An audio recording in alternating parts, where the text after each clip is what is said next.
لبيك اللهم لبيك لبيك لا شريك لك لبيك إن الحمد والنعمة لك والملك لا شريك لك لبيك اللهم لبيك لبيك لا شريك لك لبيك إن الحمد والنعمة لك والملك لا شريك لك. Assalamualaikum warahmatullahi wabarakatuh. Al-Fatihah. A'udzu billahi minasy syaithanir rajim. Bismillahirrahmanirrahim. Alhamdulillahi rabbil alamin. Arrahmanir rahim. Maliki yaumiddin. Iyyaka na'budu wa iyyaka nasta'in. Ihdinas siratal mustaqim, siratal ladzina an'amta 'alaihim ghairil maghdubi 'alaihim waladdallin.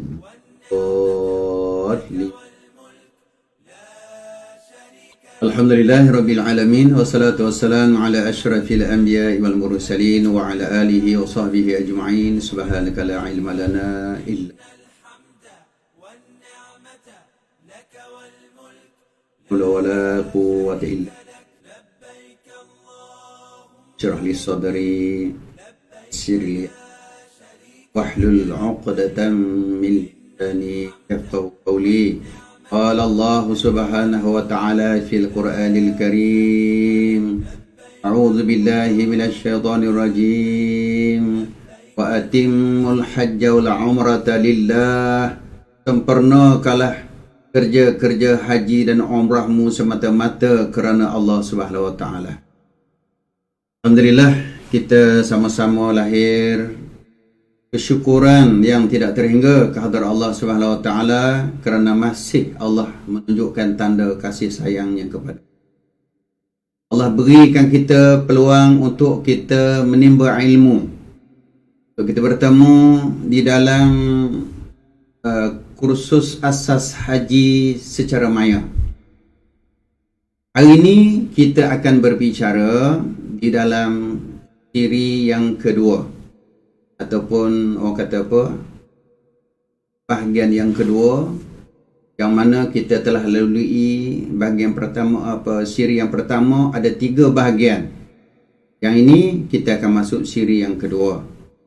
InsyaAllah, mudah-mudahan saya akan cuba sedaya upaya memberikan penerangan sejelas-jelasnya berkaitan dengan persiapan dan penyucian jiwa dan hati kita. Kerana kita tahu, kita nak pergi tanah suci, kita perlu kepada jiwa yang suci. Kita perlu kepada badan kita yang suci. Kita perlu kepada harta kita yang suci. Kita perlu kepada niat kita yang suci. Sebab tanah suci hanya menerima orang-orang yang pergi dalam keadaan suci. Ini kita nak bicarakan pada hari. Jadi kita dah dapat lihat di belakang saya tu gambaran-gambaran yang cukup merindui, cukup mendatangkan kerinduan kepada. Cukup kita tak dapat lihat gambar itu sahaja. Sudah tentu tidak cukup. Kita mengidam, kita teringin yang amat sangat untuk pergi ke sana. Malam saya dah terangkan bahawa Masjidil Haram pernah ditutup selama 40 kali. Jadi yang kita ni sudah masuk 1 kali, bermakna dah 41 kali dah Masjidil Haram ditutup. Allah tidak jemput hamba-hambanya datang. Kita mohon kepada Allah, ya Allah, berilah peluang kepada kami, ya Allah. Kami tersangat merindui tempat yang suci ini. Berilah masa dan ketika untuk kami berada di tempat yang suci, dan kami sangat merindui kekasih-Mu, kekasih kami Nabi Muhammad sallallahu alaihi wasallam. Jadi insya-Allah, tuan muslimin muslimat, apa khabar orang-orang di pantai timur, khabar Selatan, Johor, Melaka, di Sembilan, ya, Selangor, ya, Persekutuan, Perak, di Kedah. Kali-kali ada juga jemaah kita, jemaah reha daripada Labuan, ya. Sama Alhamdulillah kita dapat bertemu, sabar daripada lah. Alhamdulillah, hari ini saya akan berbicara sambungan sedikit berkaitan dengan Madinah Al-Munawwarah. Lepas tu baru kita masuk tajuk yang sebenar, insyaAllah. Jadi untuk itu, seperti biasa ya, kita akan latihkan diri kita dengan sebutan talbiyah. Lafaz talbiyah ni, sebagaimana yang kita sudah belajar, kami ada guru-guru menceritakan bahawa jawapan kita kepada Allah. Allah panggil kita kan, kita kena sahut. Jadi cara kita nak sahut itu ialah labbaik Allahumma labbaik, labbaik la syarika laka labbaik, innal hamda wan ni'mata laka wal mulk la syarika lak. Ya, sama-sama kita. Labbaik Allahumma labbaik, labbaik la syarika laka labbaik, innal hamda wan ni'mata laka wal mulk la syarika lak. Labbaik Allahumma labbaik, labbaik la syarika لك لبيك إن الحمد والنعمة لك والملك لا شريك لك. Hamba-Mu datang menyahut panggilan-Mu ya Allah, hamba-Mu datang menyahut panggilan-Mu, hamba-Mu datang menyahut panggilan-Mu. Tiada Tuhan yang sekutu bagi-Mu, hamba-Mu datang menyahut panggilan-Mu. Sesungguhnya segala puji dan nikmat dan kerajaan adalah kepunyaan-Mu, tiada sekutu bagi-Mu. Labbaik Allahumma labbaik, labbaik la syarika laka labbaik, innal hamda wan ni'mata laka wal mulk la syarika lak. Ya Allah, itulah sambutan atau sahutan kami kepadamu ya Allah. Kami bermohon supaya diberikan peluang dan masa untuk kami berada di tanah suci ya Allah.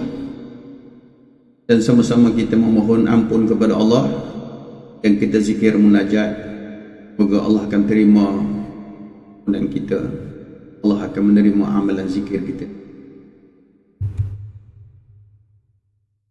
Astaghfirullahal azim alladzi la ilaha illa huwal hayyul qayyum wa atubu ilayh.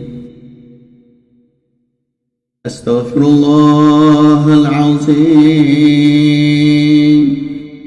alladzi la ilaha illa huwal hayyul qayyum wa atubu ilayh. Astaghfirullahal azim alladzi la ilaha illa الحي القيوم وأتوب إليه. لا إله إلا الله، لا إله إلا الله، لا إله إلا الله، محمد رسول الله. لا إله إلا الله، لا إله إلا الله، لا إله إلا الله، محمد رسول الله. لا إله إلا الله، لا إله إلا الله، لا إله إلا الله، محمد رسول الله. يا الله يا الله يا الله يا الله يا الله يا الله يا الله يا الله يا الله يا الله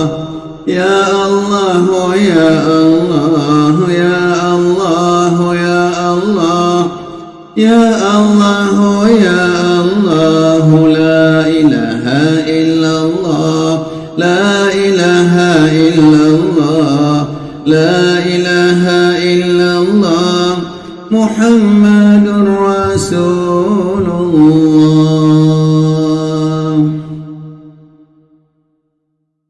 Hasbi Rabbi Jallallah, ma fi qalbi ghairullah, Nabi Muhammad sallallahu. Hasbi Rabbi Jallallah, ma fi qalbi ghairullah, Nabi Muhammad sallallahu. Hasbi Rabbi Jallallah, ma fi qalbi ghairullah, Nabi Muhammad sallallahu. Nabi Muhammad sallallahu.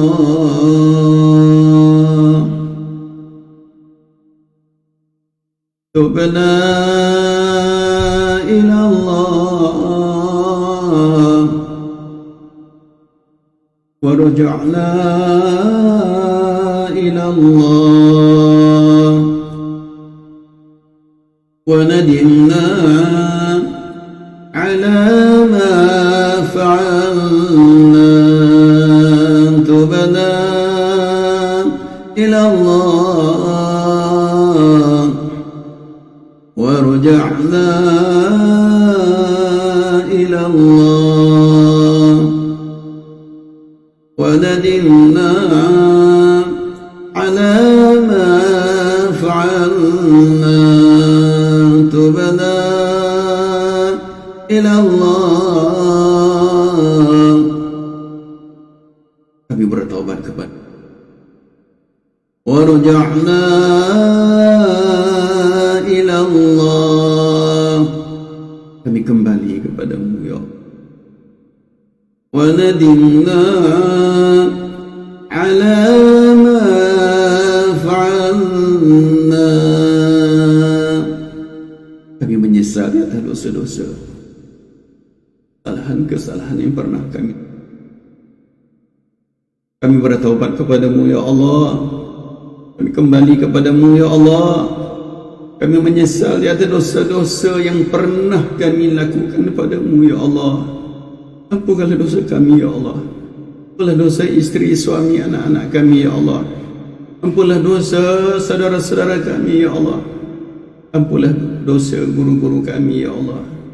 Ampunlah dosa seluruh umat Nabi Muhammad sallallahu alaihi wasallam. Amin ya rabbal alamin. Semoga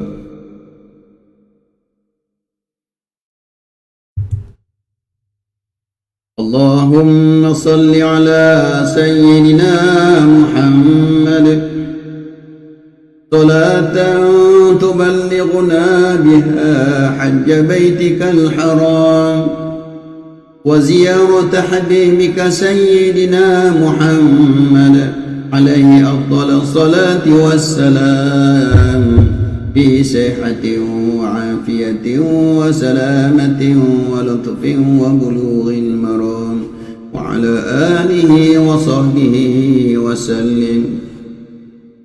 اللهم يا الله limpahkanlah rahmat dan kesejahteraan ke atas junjungan kami Nabi Muhammad sallallahu alaihi wasallam.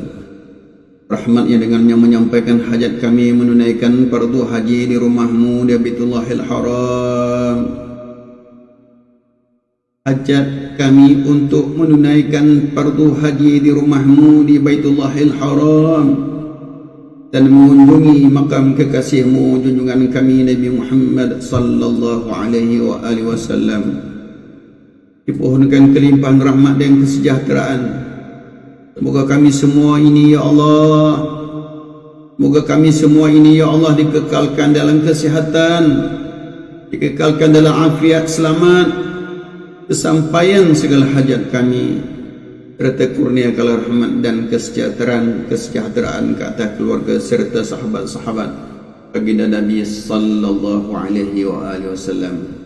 Sallallahu ala sayyidina Muhammad wa ala alihi wa sahbihi ajma'in.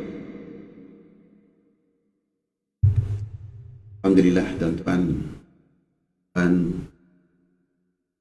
ini Allah. Sekali lagi saya ingatkan tuan-tuan yang sunat duha pagi ini alhamdulillah kan kita setiap buatlah yang sekurang-kurang 4 rakaat. Itu sekurang-kurang 2 tu orang yang iaitu bagi ada sembahyang dan yang bagi yang dah baca surah Ar-Rahman, tahniah. Dan suratul Waqiah, alhamdulillah, tahniah. Itu juga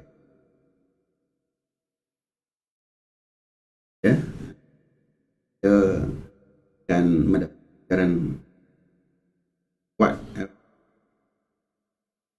tinggi di sisi Allah Subhanahu wa taala. Jadi selain daripada itu, ayat-ayat penyelamat bagaimana yang saya ingatkan, ayat mujiat, jangan lupa baca setiap pagi dan surah 51, surah Yunus 7, surah Hud ayat 6, surah Hud ayat 56, surah Al-Ankabut ayat 60, surah Fatir ayat 2, surah Az-Zumar ayat 38. Begitu juga ayat-ayat syifa.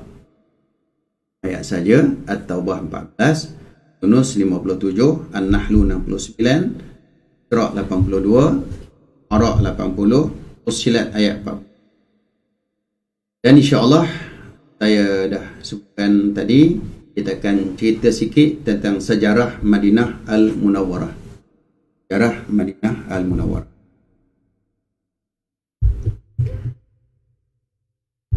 Baik, sejarah Madinah ni kalau kita nak menceritakan agak begitu panjang. Saya cuba ringkas yang boleh lah. Ringkas yang boleh sebab kita ada tanya lain. Baik, apa yang disabdakan Nabi SAW berkaitan dengan Madinah ini?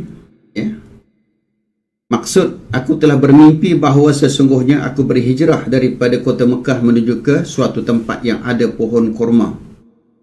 Padanya, lalu aku mengira tempat itu ada disebut Al-Yamamah, ada juga disebutkan Al-Hajj. Akan tetapi dia sebenarnya adalah kota yang dinamakan Yathrib. Artinya sebelum Madinah, kota itu dinamakan Yathrib.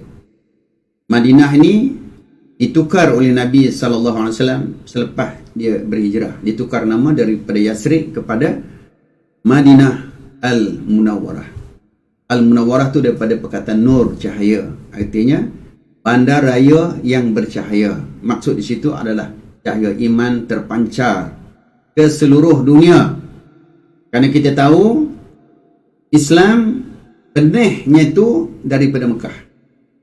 Tetapi tersebarnya Islam itu ialah ketika Nabi berada di Madinah Al-Munawwarah. Kerana itu bila kita pergi ke Mekah, walaupun kita nak buat haji, kita jangan tinggalkan menziarahi Madinah Al-Munawwarah. Kerana di situ ada sebuah masjid, Masjid Nabawi. Rasulullah memang menyuruh kita pergi untuk bukan berziarah makam, menziarah masjid. Tapi oleh kerana makam Nabi ada dekat sana, kita ziarahlah sekali. Kita yang bertujuannya, Nabi memberitahu kepada kita, tidak kamu berziarah melainkan 3 tempat yang sangat dituntut, iaitu Masjidil Haram, Masjidil Aqsa dan juga Masjid aku, iaitu Madinah Al-Munawwarah. Jadi kita jangan tinggal. Walaupun kita sibuk macam mana pun, saya nak ingatkan, bila pergi ke Mekah, kita jenguklah, kita pergilah menziarah. Nabi kecil hati kalau kita pergi ke Mekah, lepas tu langsung tak lihat dia. Tak jauh mana pun, lebih kurang 430 km. Kalau naik teksi tu tak dalam 3-4 jam lah. Lepas tu mungkin tak jauh sangat pun, sebab jalan highway cepat, bukan naik unta. Kita pergilah ziarah Nabi, kita pergi tempat bersejarah di sana, insya-Allah. Jangan lupa, sebab di sana ada keistimewaan yang Allah Ta'ala bagi. Walaupun dia tu bukan istimewa macam Mekah, tetapi ada kelebihan tersendiri di Madinah ini. Dan kelebihan sendiri ni, contoh yang paling mudah sekali bila kita pergi Masjid Quba. Nanti kita cerita Masjid Quba tu, dalam keadaan berwuduk, kita pergi solat di Masjid Quba 2 rakaat je. Kita diberikan pahala macam mengerjakan pahala satu umrah. Kita bayangkan, nak buat umrah, kita kena pergi ke miqat, kita kena pakai ihram, kita pergi ke miqat, kena niat ihram umrah, lepas tu kena jaga larangan ihram 13 perkara, balik kita kena tawaf 7 keliling dengan sempurna, kita pergi sa'i pula 7 perjalanan dengan sempurna, lepas tu akhir sekali kena bergunting, tahlul, baru dapat pahala umrah. Di sana kita pergi masjid Quba je, pergi hanya solat 2 rakaat, tak kira. Sebab Rasulullah sebutkan fasalli, maksudnya sembahyanglah kamu. Dia tak sebut sembahyang apa, tapi kita sebaik-baiknya kena man tatahhara fil baiti, dia bersih di rumah dia. Tsumma ata Masjidil Quba, lepas tu pergilah Masjid Quba. Lepas itu Nabi kata tsumma salli. Fasalli tak disebut sembahyang apa, duha ke, sembahyang sunat tahiyatul masjid ke, sembahyang saja 2 rakaat, maka dapat pahala seperti mengerjakan satu umrah. Tapi janganlah pula kita niat umrah pula, sebab ada jemaah yang dah tersalah faham, pergi Masjid Quba niat umrah pula dah. Balik dia tanya, ustaz lepas ni nak tawaf kat mana? Tawaf kedai lah jawab dia, ya. Jangan salah faham, ya. Dia cuma pahala tu saja. Okey, tuan-tuan yang dirahmati oleh Allah. Yasrib, bersempena orang yang pertama menjejakkan kaki di situ, namanya Yasrib ibnu Ubail ibnu Aywad. Beliau keturunan Nabi Nuh alaihi salam, daripada anaknya yang bernama Sam ibnu Nuh alaihi salam. Jadi Yasrib ni adalah anak kepada Nabi Nuh. Artinya nama orang panggil apa? Madinah ni adalah nama orang. Macam kita sedia maklum, di Saudi pun sebenarnya nama orang, ya. Nama raja yang memerintah sekarang lah, ya. Saud tu, dia panggil Saudi. Jadi Yathrib ni sebenarnya nama anak kepada Nabi Nuh alaihi salam. Dan dia daripada situlah sehinggalah di zaman Nabi SAW sebelum Nabi hijrah dikenali dengan nama Yathrib. Selepas itu Amalik Bani Imlaq, dia telah membuka penempatan dan dia buka ladang-ladang, kebun-kebun, disebut di situ adalah kebun kurma, sehingga bumi Yathrib terkenal dengan hasil pertanian, terutama buah tamar, cukup popular.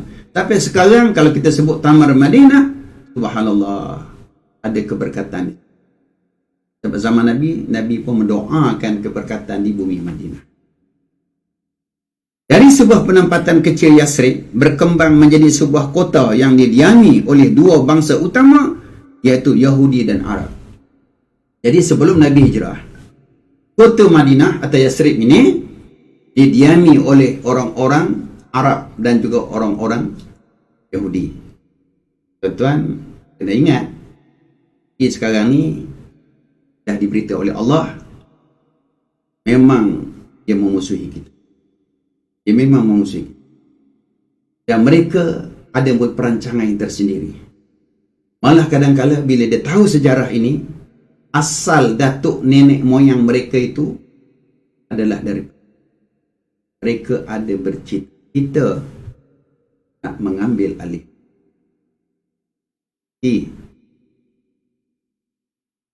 Allah dah sebut lah, dan tarda ankal yahud nasara hatta tattabi.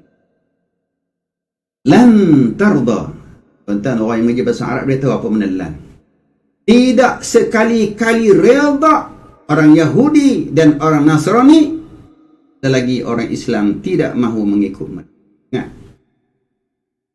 kita macam-macam di Palestin hal mereka. Mereka ada cita-cita besar, ya. Sebab kita tahu mereka ada pernah di kota. Ada 3 puak besar, ya. Bani Nadir, Bani Qaynuqa, Bani Quraisy. Ya, Rasulullah SAW bila hijrah saja, pupus mereka. Islam terpancar di sana. Atau mereka marah sangat kepada Nabi kita Muhammad sallallahu alaihi wasallam. Jadi itu tak apa, ceritanya panjang, ya. Jadi hanya kita nak mengingatkan bahawa kita kena berhati-hati bangsa. Bangsa Yahudi merupakan penduduk majoriti Yasrib. Ingat, dia memegang kuasa ekonomi. Terdiri daripada 3 puak yang saya sebutkan tadi. Qainuqa, Bani Nadir, Bani Quraidah. Bangsa Arab pula terdiri daripada kabilah Aus dan Khazraj. Daripada Bani Qailah. Dan mereka ni pula bergaduh. Yang jadi gaduh ni pasal bangsa Yahudi ni jadi batu api. Dia bagi dia batu api, dia lagakan antara Aus dan Khazraj. Jadi bila bergaduh, tuan-tuan perempuan faham sajalah mana ekonomi nak naik, macam mana nak berkembang ekonomi kalau dah bergaduh. Jadi dia orang mengambil kesempatan dengan pergaduhan mereka, mereka naikkan harga, menggunakan kebijaksanaan mereka dalam perniagaan sehingga mereka dapat menguasai kota Madinah. Alhamdulillah, Rasulullah dah pergi kat sana, mereka menyatukan Aus dan Khazraj. Ini sejarah yang sangat besar yang dilakukan oleh Nabi SAW. Jadi sedikit demi sedikit mereka pupus, hilang terus daripada bumi Madinah. Tapi walau bagaimanapun, kita kena ingat, pupus tak pupus pun kaki mereka tidak menunjuk. Mana boleh hapuskan 100%. Mereka ini senantiasa bertelingkah sehingga kedatangan Rasulullah SAW dalam peristiwa hijrah menukar nama yang saya sebutkan tadi, Madinah Al-Munawwarah. Ini satu lagi, tuan-tuan, kelebihan Madinah. Rasulullah SAW dah bagi tahu kepada kita, ya, bagaimana kota Madinah ni mempunyai keistimewaan tersendiri. Inna Ibrahim harrama Makkah wa da'a li ahliha wa inni harramtul Madinah kama harrama Ibrahim Makkah wa inni da'autu fi sa'iha wa muddiha bimislai ma da'a bihi Ibrahim li ahli Makkah. Sesungguhnya Nabi Ibrahim alaihissalam telah mengharamkan kota Mekah dan berdoa bagi penduduk-penduduknya. Maksudnya penduduk Mekah. Nabi Ibrahim doa untuk penduduk Mekah. Dan aku, kata Nabi SAW, mengharamkan Madinah seperti mana Ibrahim mengharamkan Mekah. Dan sesungguhnya aku berdoa untuk keberkatan cupak gantangnya 2 kali ganda melebihi apa yang telah didoakan oleh Ibrahim bagi penduduk-penduduk Mekah. Subhanallah. Itu yang kita sebut Haramain, 2 tanah. Tetapi tuan-tuan nak kena belajar, tanya tok-tok guru kita, ya, apa beza antara tanah haram Mekah dengan tanah haram Madinah. Dia tak sama. Macam contoh, ya, kalau tanah haram Mekah kita dapat pahala 100,000. Mana saja kita solat, di mana kita buat kebaikan, semua pahala 100,000 di Mekah. Tapi Madinah tidak. Yang Nabi mengatakan 1,000 hanyalah masjid di Masjid Nabawi. Di tanah haram Madinah tak masuk. Begitu juga kalau kita kata waktu haram di Mekah, di mana-mana saja kita boleh solat sunatnya. Tapi Madinah tidak, ya, dia tertakluk macam negara kita. Kita nak kena tahu tu. Jadi tuan-tuan, tapi dia ada istimewa tersendiri. Ini yang kita katakan sebab Rasulullah sendiri mendoakan. Kalau di Mekah Nabi tinggalnya tak lama, tetapi Nabi tinggal di Madinah dia lebih lama. Itu tuan kata saya tersilap kot, Mekah lama. Sebenarnya tidak. Nabi SAW tinggal di Mekah tak lama, tapi Nabi tinggal di Madinah. Apa makna dia? Nabi tinggal di Mekah berapa tahun sejak lepas lahir dia? Lebih kurang dalam berapa tahun, ya? Kalau kita kata Nabi berdakwah di Mekah tu 12 tahun, 5 bulan, 13 hari. Lebih kurang 13 tahun. Umur Nabi ketika itu lebih kurang 53 tahun saja.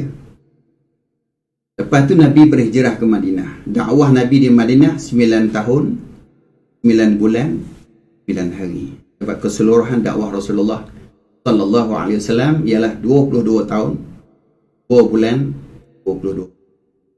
Biasa orang sebut 23 lah, ya. Dan Nabi berada di Madinah sampai umur 63. Artinya hampir 10 tahun Nabi berada di Madinah dan akhirnya Nabi dimakamkan di bumi. Artinya Nabi tinggal di Madinah sampai kiamat. Maksudnya Nabi berada di Madinah. Baik, tuan-tuan dan puan-puan muslimat dirahmati oleh Allah. Ini sedikit gambar lah. Kalau tengok ni apa, tak tengok gambar tak boleh juga. Ini ketika saya dan ustaz-ustaz kita membimbing jemaah reha yang lepas, ya. Lepas ni tak. Akhir. Yang terakhir kami dapat bawa lebih kurang ya 1,300, ya. Kita bawa. Ini ketika penerbangan awal di Madinah. Kita bawa pergi ziarah makam Nabi, kita bawa perkuburan Baqi', kita cerita sejarah-sejarah. Tapi walau bagaimanapun nanti tuan-tuan tengok dalam video tu agak diganggu juga, ya. Kita dah berdoa di Madinah ni malam sajalah pihak, kerana mungkin dia takut-takut kita melakukan perkara-perkara khurafat bid'ah. Walau bagaimanapun kita kawal lah diri kita supaya tidak melakukan perkara sebegitu. Okey, Masjid Quba. Saya dah sebutkan tadi, saya tak nak cerita panjang bagaimana Masjid Quba ni. Bila sampai masa nanti ada ustaz kita di sana akan menceritakan yang saya sebutkan tadi. Kita bersihkan diri kita, kita datang Masjid Quba, kita masuklah niat i'tikaf dalam masjid itu, kemudian kita pun solat 2 rakaat di sana. Kita dapat pahala macam mengerjakan musim haji ke musim umrah. Pihak yang menguruskan kita mungkin dia bawa 1 kali je atau 2 kali. Kita sendirilah yang berusaha menaiki teksi ke apa juga kenderaan, kita pergilah sana. Jarak dia tak jauh, lebih kurang hari-hari kita boleh pergi, ya. Kalau Nabi SAW dia pergi setiap hari Sabtu dan hari Isnin, kalau tak silap saya lah, hari Sabtu dan hari Isnin. Kalau kita berada kat sana dapat hari Sabtu, itu mendapati sunnah Nabi SAW hari Sabtu.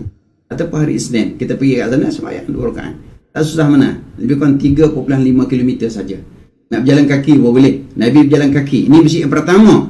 Nabi datang daripada Mekah ke Madinah. Dia singgah ke masjid ni dulu. Dan Nabi bina masjid ni di antara masjid yang pertama. Sejarah Masjid Quba yang ada sekarang ni luasnya lebih kurang 5,035 meter persegi. Allah sebut dalam Al-Quran. Jadi Masjid Quba ni ada tercatat dalam Al-Quran, disebut la taqum fihi abada la masjidun ussisa 'ala taqwa min awwal yawmin ahaqqu an taquma fihi rijalun yuhibbuna an yatatahharu wallahu yuhibbul mutahhirin.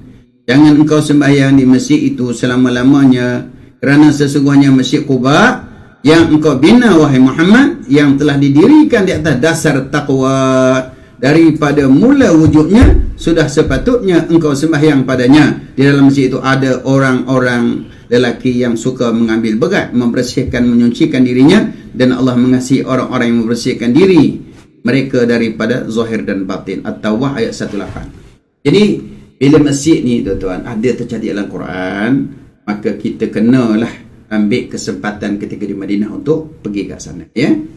Di sana di antara tempat yang paling popular kalau kita nak beli buah tamar. Sebab perkampungan Quba itu adalah perkampungan penuh dengan kebun-kebun tamar. Kebun tamar, ya. Tapi orang Melayu kata korma. Dia kata kalau kita nak buka puasa, sunat kita berbuka dengan korma, ya.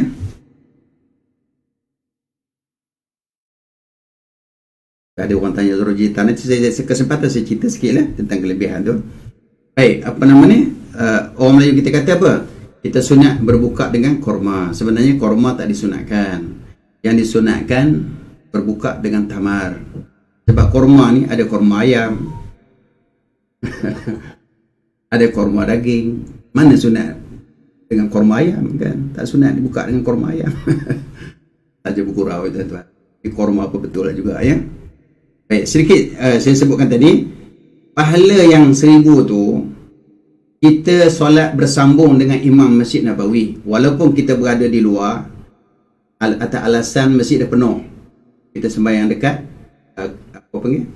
Kemah-kemah payung-payung besar tu kan. Tapi bersambung dengan imam di Masjid Nabawi, kita pasti lagi dapat 1000. Kita masih dapat 1000.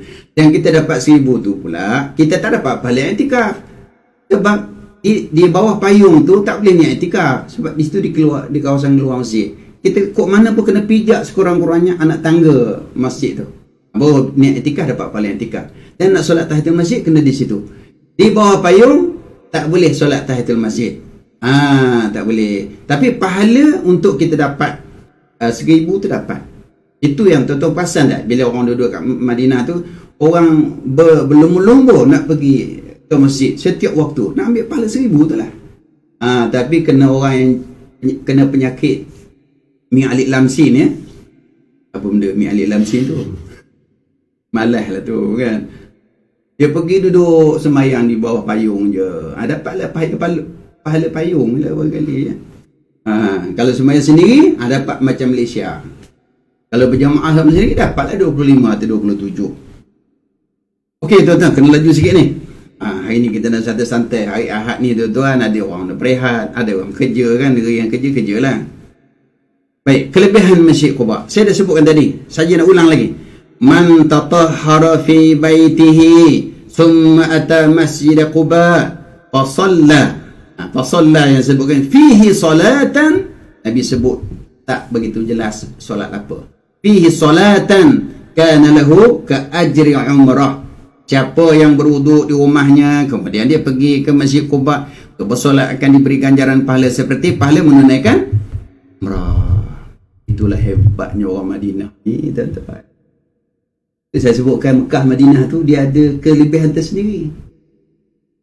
Sahabat macam rasa kurang seronok lah dengar orang Mekah, orang-orang muhajirin, sahabat-sahabat mereka boleh buat umrah. Kami ni ya Rasulullah macam mana kami nak buat umrah ya?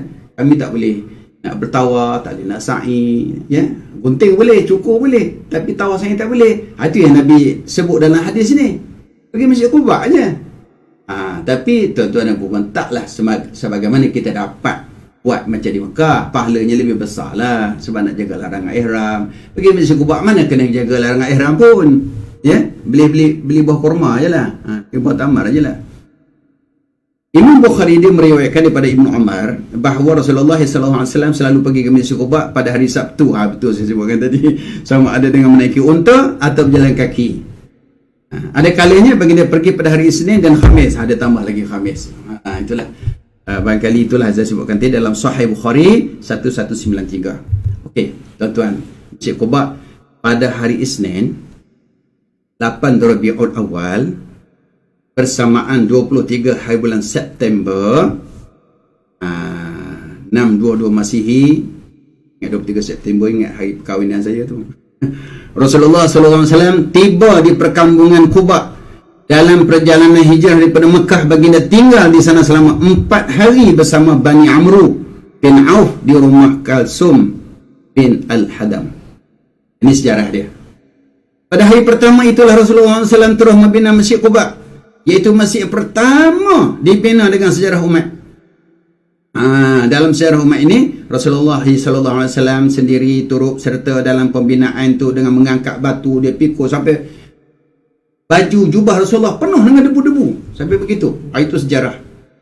Tuan-tuan, kami di Syarikat Reha, bagi tuan-tuan yang dah biasa pergi dengan Reha tahulah ya, kami buat ceramah kan, ingat tuan-tuan, kita buat ceramah ya. Kita ada Ustaz Abdul Hadi di sana, Ustaz Zul di sana, Ustaz kita yang kita sama-sama berceramah dengan depan muzium tu.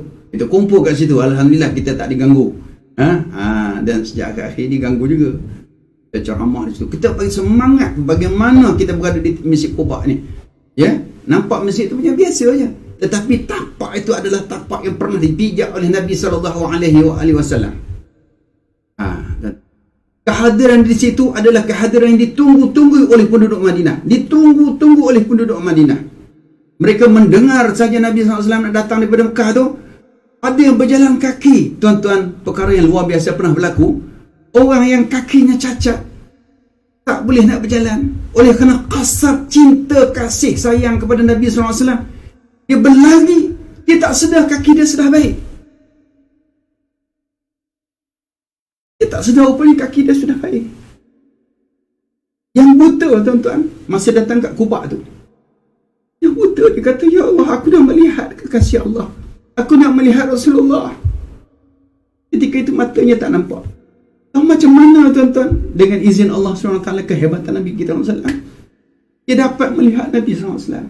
Tiba-tiba saja matanya dapat dibuka, dapat terbuka, dan dapat melihat Nabi SAW.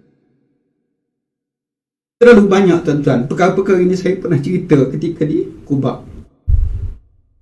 Sebab kita tahu bahawa yang datang itu adalah kekasih Allah, dia disayangi oleh Allah Subhanahu Wa Taala.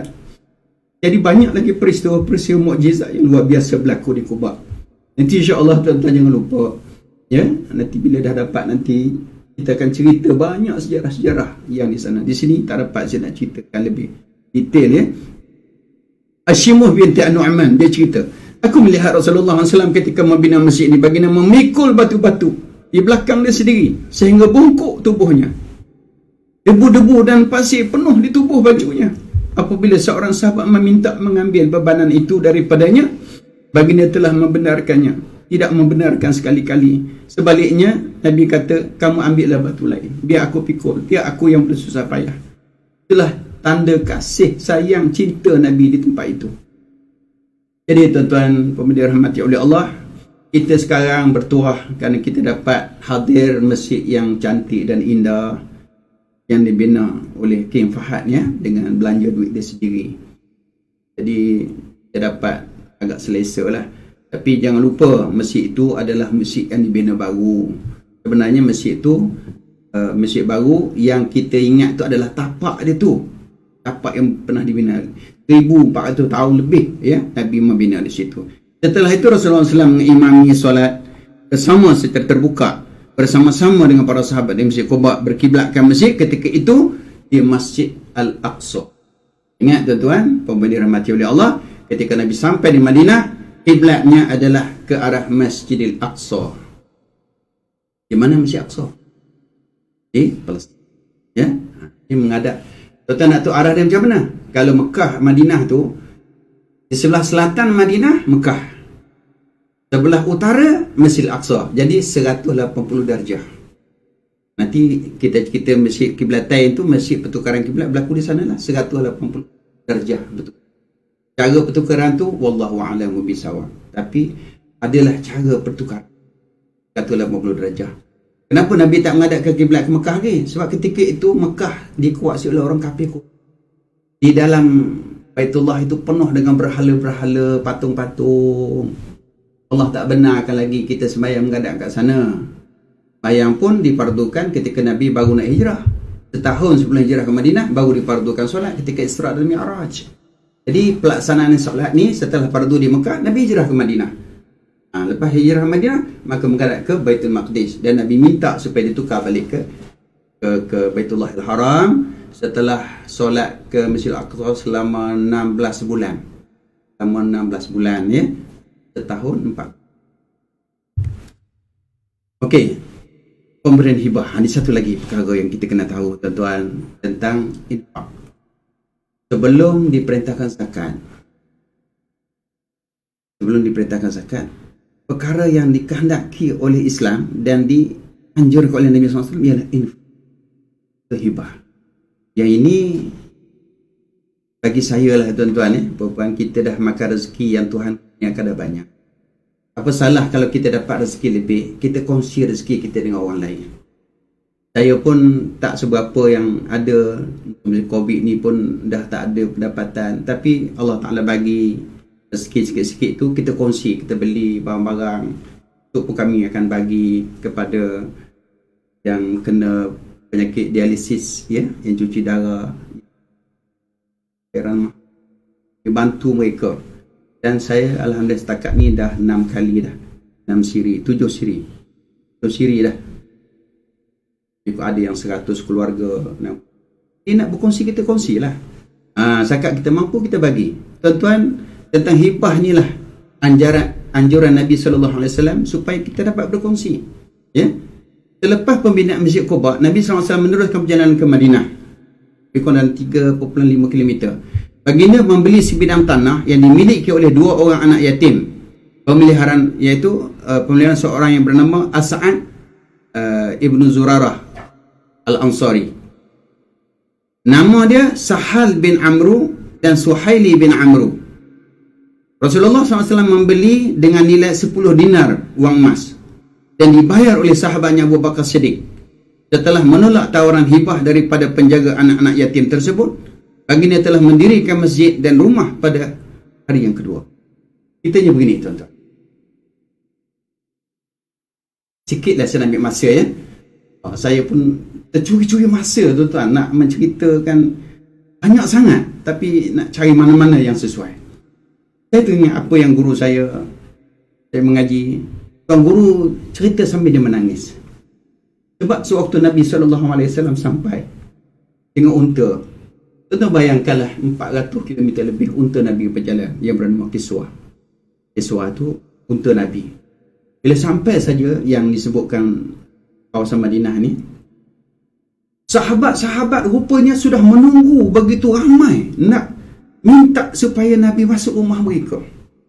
Minta supaya masuk rumah mereka. Jadi sahabat-sahabat ketika itu, ya Rasulullah, dia kata, datanglah ke rumah aku. Aku dah siap segala-galanya kemudahan untukmu ya Rasulullah. Yang ni pun datang ya Rasulullah. Nabi berada atas unta. Lepas tu Nabi kata, wahai sahabat-sahabat, kamu biarkan unta aku di mana tempat dia. Maka aku faham. Maknanya unta Rasulullah dipimpin oleh Allah.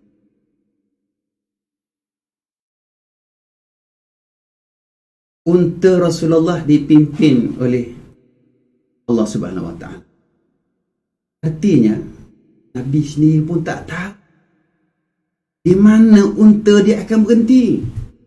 Walaupun sahabat panggil, sahabat cuba nak pujuk unta supaya pergi rumah dia, tapi unta Rasulullah dipimpin oleh Allah Subhanahu Wa Taala.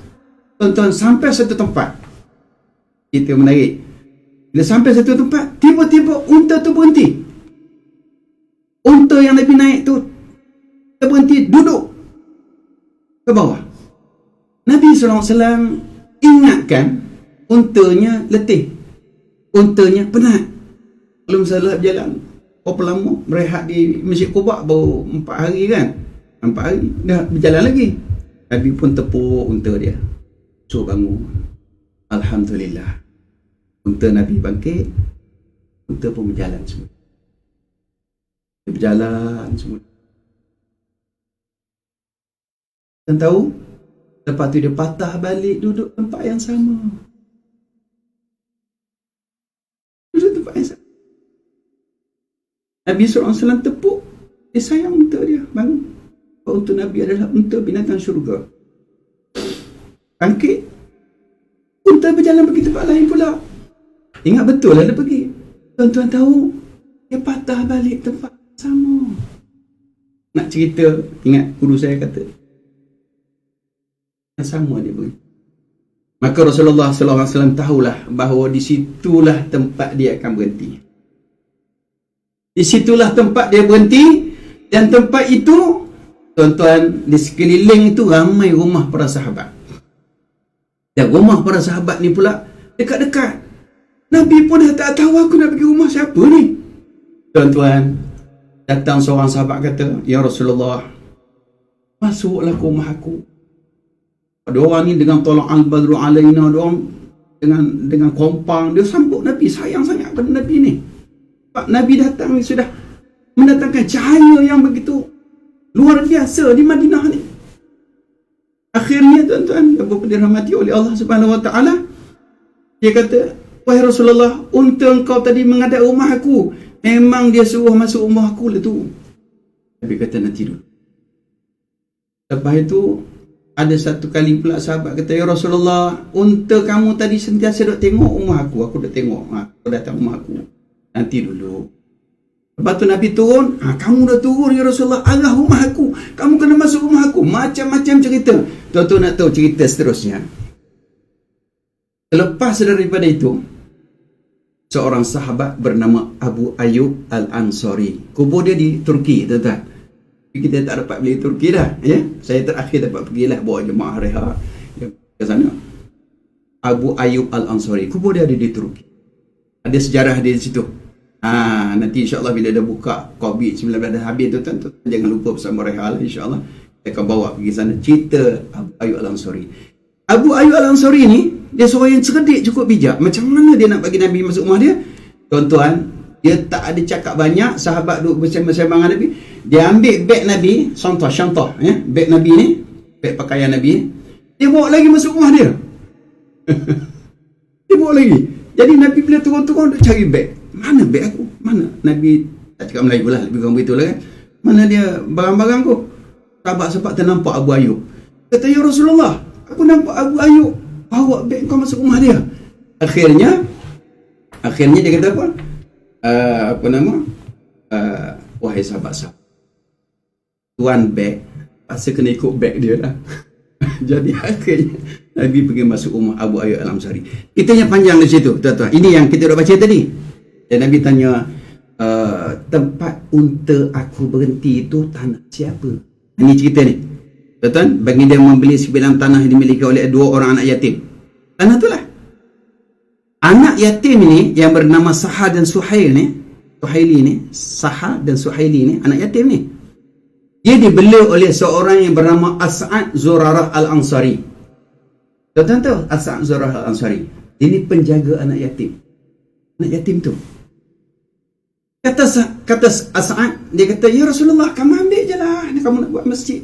Aku benarkan. Nabi kata tak boleh, kena beli. Kena beli. Walaupun dia anak yatim, harta anak yatim. Aku kena beli harta ni untuk kita wakafkan. Kemudian nak tahu harga pula tu, mana ada jabatan penilaian masa tu kan. Orang buat agak-agak lebih kurang 10 dinar wang emas. Kitanya begitulah. Ini tak tahulah 1400 tahun betul tak betul. Kita harap-harap betul lah cerita tu. Jadi sahabat-sahabat ni, tuan-tuan, cuba nak mengumpulkan dana. Macam kita tengok ramai ustaz-ustaz kita cari dana nak buat tahfiz, buat masjid kan. Cari dana. Jadi masa tu orang-orang muhajirin mana lah ada duit, tak banyak. Orang Ansar, orang miskin, orang Islam miskin, tak ada duit kan. Jadi dalam kumpul-kumpul duit tu nak dapat 10 dinar wang emas tu, tuan-tuan, ini istimewa seorang sahabat bernama Abu Bakar Siddiq radhiyallahu anhu. Nak cerita keistimewaan Abu Bakar ni macam mana, tuan-tuan? Saya nak cerita Abu Bakar ni, sebab Abu Bakar adalah seorang insan yang luar biasa. Dia tak kaya mana. Tapi tiba-tiba Abu Bakar Siddiq kata apa? Ya Rasulullah, sebenarnya aku minta izin daripadamu dan juga sahabat supaya biarlah aku membeli tanah ini. Sedangkan Abu Bakar bukan orang kaya. Entah macam mana Allah Ta'ala hadirkan duit kepada Abu Bakar Siddiq. Ini saya nak bagi semangat kepada tuan-tuan dan puan-puan. Jangan risau. Allah tak akan beri kemiskinan kepada siapa yang impak di jalan Allah Subhanahu Wa Ta'ala. Jadi dia sudah dapat 10 dinar wang. Daripada mana-mana, wallahu a'lam. Dia kata, izinkan ya Rasulullah, aku nak beli tanah itu. Jadi sahabat berbincang dengan Rasulullah, beri keizinan kepada Abu Bakar. Terus akad jual beli dengan As'ad Zurarah Al-Ansari, penjaga 2 orang aja. Setelah akad jual beli terjadi, tuan-tuan, terus ketika itulah Abu Bakar mengatakan, wahai Rasulullah, dengan nama Allah yang amat pemurah lagi amat pengasih, aku telah beli tanah ini dan aku wakafkan tanah ini untuk jadikan masjidmu ya Rasulullah. Nak cerita ya tuan-tuan, Abu Bakar lah yang mewakafkan asal tapak Masjid Nabawi, dan tapak yang dibeli oleh Abu Bakar itulah yang dinamakan Raudah Askar. Itulah dinamakan Raudah yang kita cita dalam azam untuk masuk ke sana setiap masa ketika berada di sana. Tapak Raudah itulah dibeli oleh Abu Bakar Siddiq dan diwakafkan kepada Nabi, dijadikan asas kepada Masjid Nabawi. Subhanallah. Tuan-tuan dapat bayangkan bagaimana Abu Bakar dengan Rasulullah begitu rapat. Cinta kasih sayang kepada Nabi tak berbelah bagi.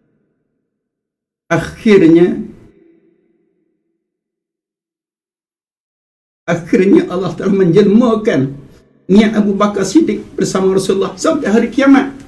Bagaimana jasad Abu Bakar Siddiq berada bersebelahan jasad Nabi SAW sampai. Itulah tanda kasih sayang Abu Bakar kepada Rasulullah. Saya nak sebutkan di sini tuan-tuan, kerana ada orang yang anti sangat kepada sahabat Nabi. Tak suka kepada sahabat Nabi, termasuk Abu Bakar. Termasuk Sayyidatina Aisyah radhiyallahu anha. Ada orang anti tak suka sampai menuduh Abu Bakar dengan ahlun nar, wal'iyyazubillah. Sedangkan Allah tunjuk dengan mata kepala kita daripada zaman dulu 1400 tahun sampai sekarang, kita boleh tahu bagaimana jasad Abu Bakar Siddiq. Walaupun pernah tuan-tuan nak cerita sekali, jasad Rasulullah pernah 3 kali nak dibongkar oleh orang-orang yang tidak bertanggungjawab. Tapi Allah selamatkan. Saya pernah ditanya oleh salah seorang jemaah saya yang mengejutkan soalan kepada saya. Tahun lepas, saya duduk tak jauh dengan Raudah. Saya menghadap ke arah kiblat. Saya duduk, adalah beri-beri lepas main doa. Datang seorang hamba Allah, datang. Jemaah saya juga. Dia tanya, Ustaz, saya nak tanya sikit Ustaz. Di mana jasad Nabi yang ada sekarang? Kita cerita betul jasad Nabi ada di dekat dengan makam pagar hijau tu kan. Dia boleh tanya soalan tu, saya pun terkejut kalau ikut hati nak marah semua. Dia kata, pasti ke Ustaz jasad Nabi berada di situ? Astagfirullahalazim. Dia kan nak marah pun mungkin barangkali duk fikir dia betul-betul tak tahu. Betul kan Nabi ada di situ? Ialah mengikut sejarahnya Nabi dimakamkan di situ, di sebelahnya tu Abu Bakar Siddiq, sebelahnya itu Sayyidina Umar Al-Khattab di belakangnya, dan satu tempat lagi kosong. Sebab asalnya nak dikebumikan Sayyidatina Aisyah. Sebab Aisyah bapa di situ, suami di situ. Tapi bila Umar minta supaya dikebumikan di situ, Aisyah kata, aku nak minta supaya aku bila dah tak, kuburkanlah jasadku di baket. Pada tak ada orang asing di situ. Kubur tu yang keempat tu masih kosong. Ada riwayat mengatakan yang kosong itu akan diberikan Nabi Isa AS. Apabila Nabi Isa akan turun pada langit, dia akan berdakwah sama Mahdi. Bila dia meninggal, ada riwayat yang mengatakan Nabi Isa akan dikubur. Itu tuan puan oleh Allah SWT. Itulah dia tanya soalan begitu, saya kata kamu kena yakinlah. Dia kata, saya Ustaz, kalau tak ada bukti, saya tak yakin. Allahu Akbar. Lagi terkejut saya. Dia tak pernah lagi. Dah berpuluh tahun saya bawa jemaah ni. Dia tanya soalan begitu. Kalau tak ada bukti, saya tak boleh yakin. Apa bukti dia? Kalau tuan-tuan duduk di tempat saya, agak tuan-tuan nak jawab macam mana? Kalau orangnya ni panah bakan, tu panah bakan. Tengok dia pelempang lah dia. Mana bagi ketuk kepala je tak. Tapi kita sabarlah dekat Raudah, dekat makam Nabi kan. Mungkin dia ada jahil tak tahu.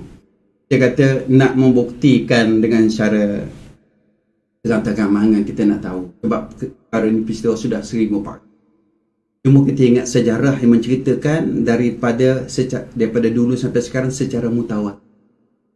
Tahu mana mutawatir? Mutawatir pun dia tak tahu. Maknanya dia jahil lah tu.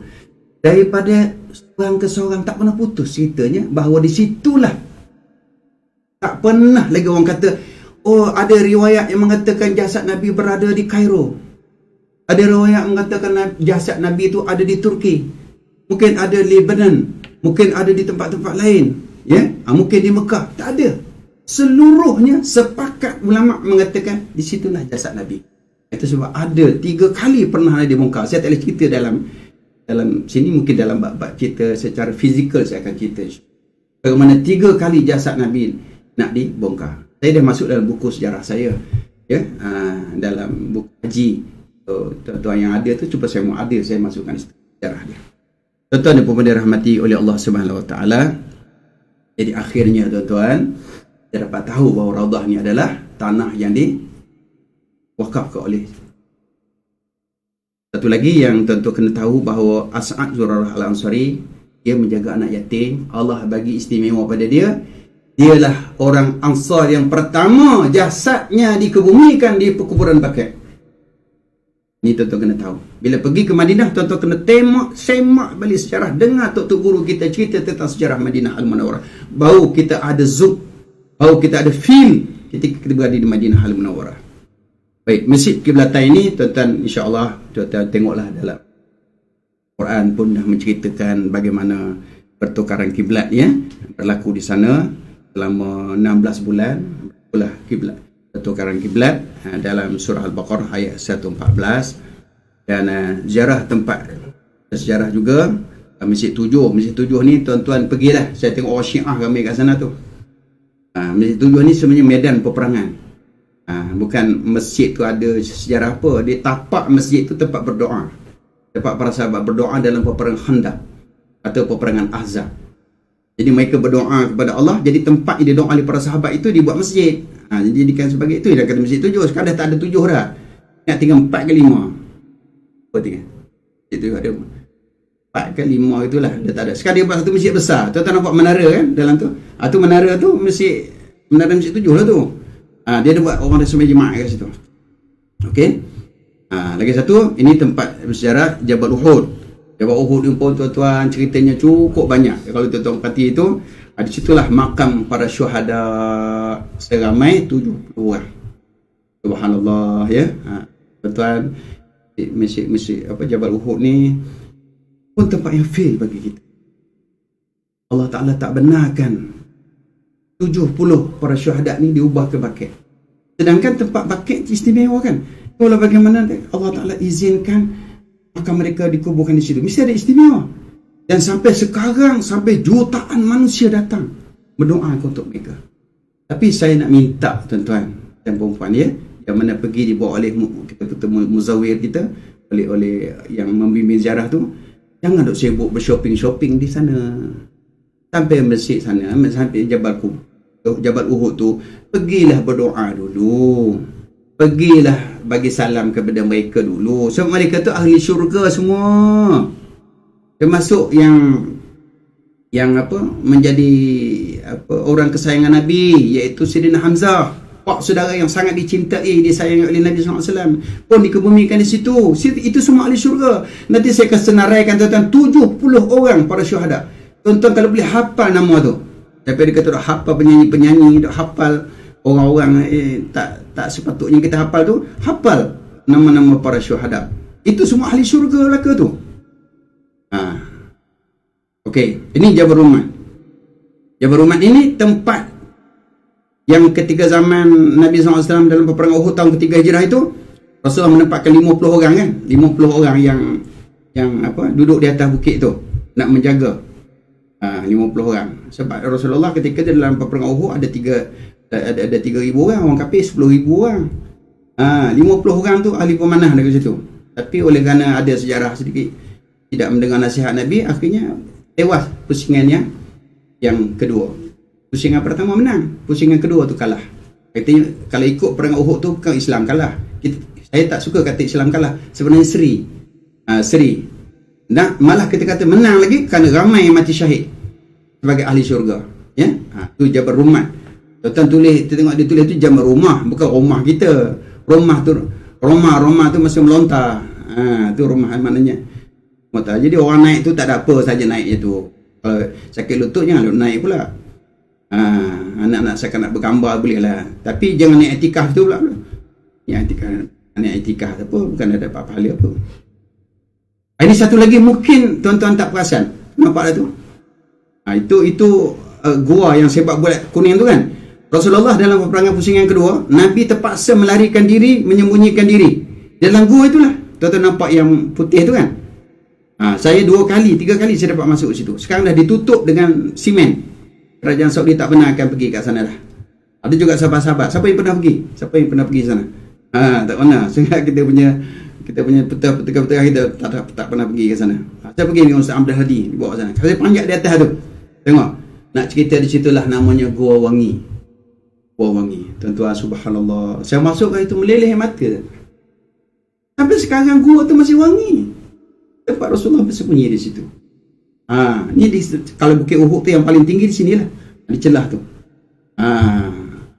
Dan satu lagi perkara yang luar biasa berlaku dalam peperangan Uhud ini, gugur syahid seramai 70 orang.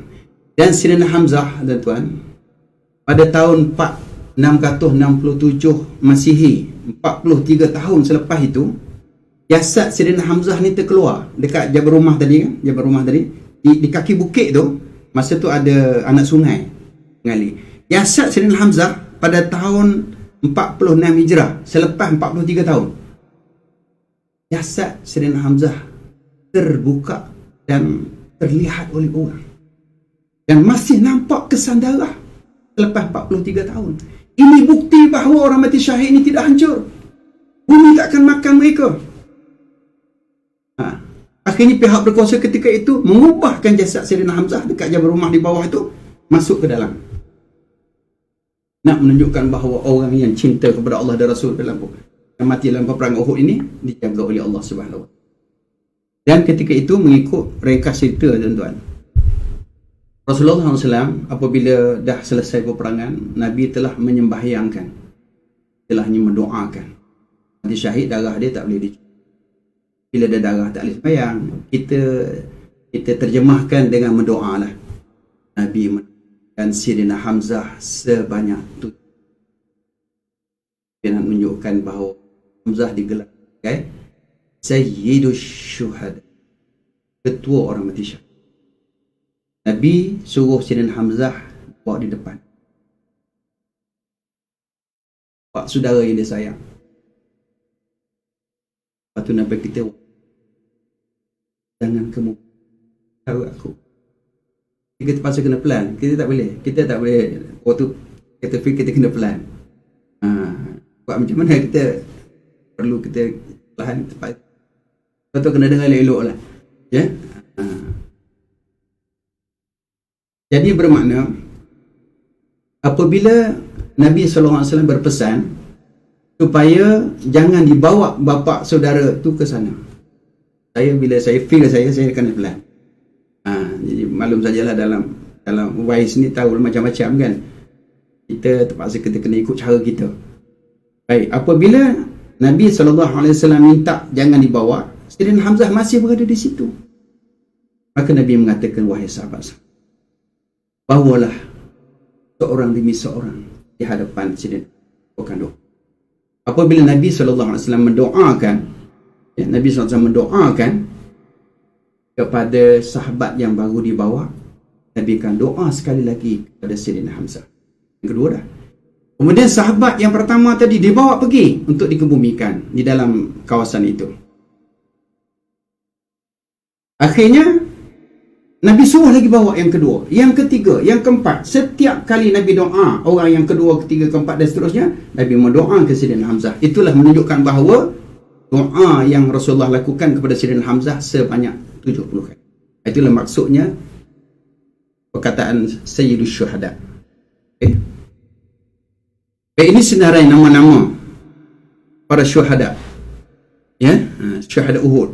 Jadi syuhada Uhud ni seramai 70 orang. Tuan-tuan, mungkin saya nak baca tak mampulah, terlampau ramai sangat ni. Tuan-tuan boleh semak satu persatu. Abdullah bin Abdul Muttalib, Abdullah bin Zubair, Abdullah bin Jahsy, ya, Syamashi, Amru, Al-Haris, Umarah, As-Sakkan, Salamah. Tuan-tuan boleh baca sampai habis lah. Dan sampai habis tu cerita-cerita nama-nama para sahabat. Ini semua adalah ahli syurga. Ahli syurga. Dan Nabi SAW selalu pergi mendoakan bagi mereka. Tuan-tuan bayangkanlah ya, daripada Madinah kan jauh mana, sehingga kan Jabal Uhud pun pernah bergerak memberitahu kepada Nabi SAW ketika mana ada cadangan supaya para syuhada ini dibawa ke Madinah. ke perkuburan Baqi'.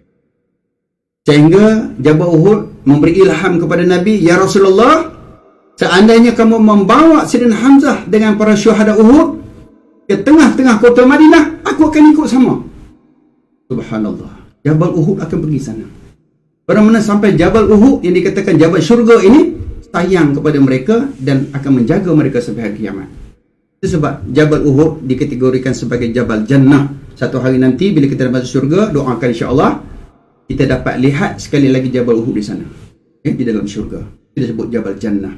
Sebab dia menjaga ahli syurga seramai 70 orang. Ini sebahagian pasukan petugas reha, tuan-tuan, sajalah untuk ingatanlah sahabat-sahabat kita atau sahabat-sahabat kita yang lain, ya. Ini kami, pasukan kami ramai. Ini sebahagian daripada petugas-petugas kami di sanalah, ustaz-ustaz dan petugas-petugas menjaga jemaah di Madinah Al-Munawwarah ketika kami membawa mereka menziarahi Jabal Uhud dan kami ada ceramah di sana. Inilah pasukan reha, ya. Petugas di Mekah, ya. Dan ini tahun 2019 ni. Cuba tengok ni. Pakcik Mat ada ni, gambar.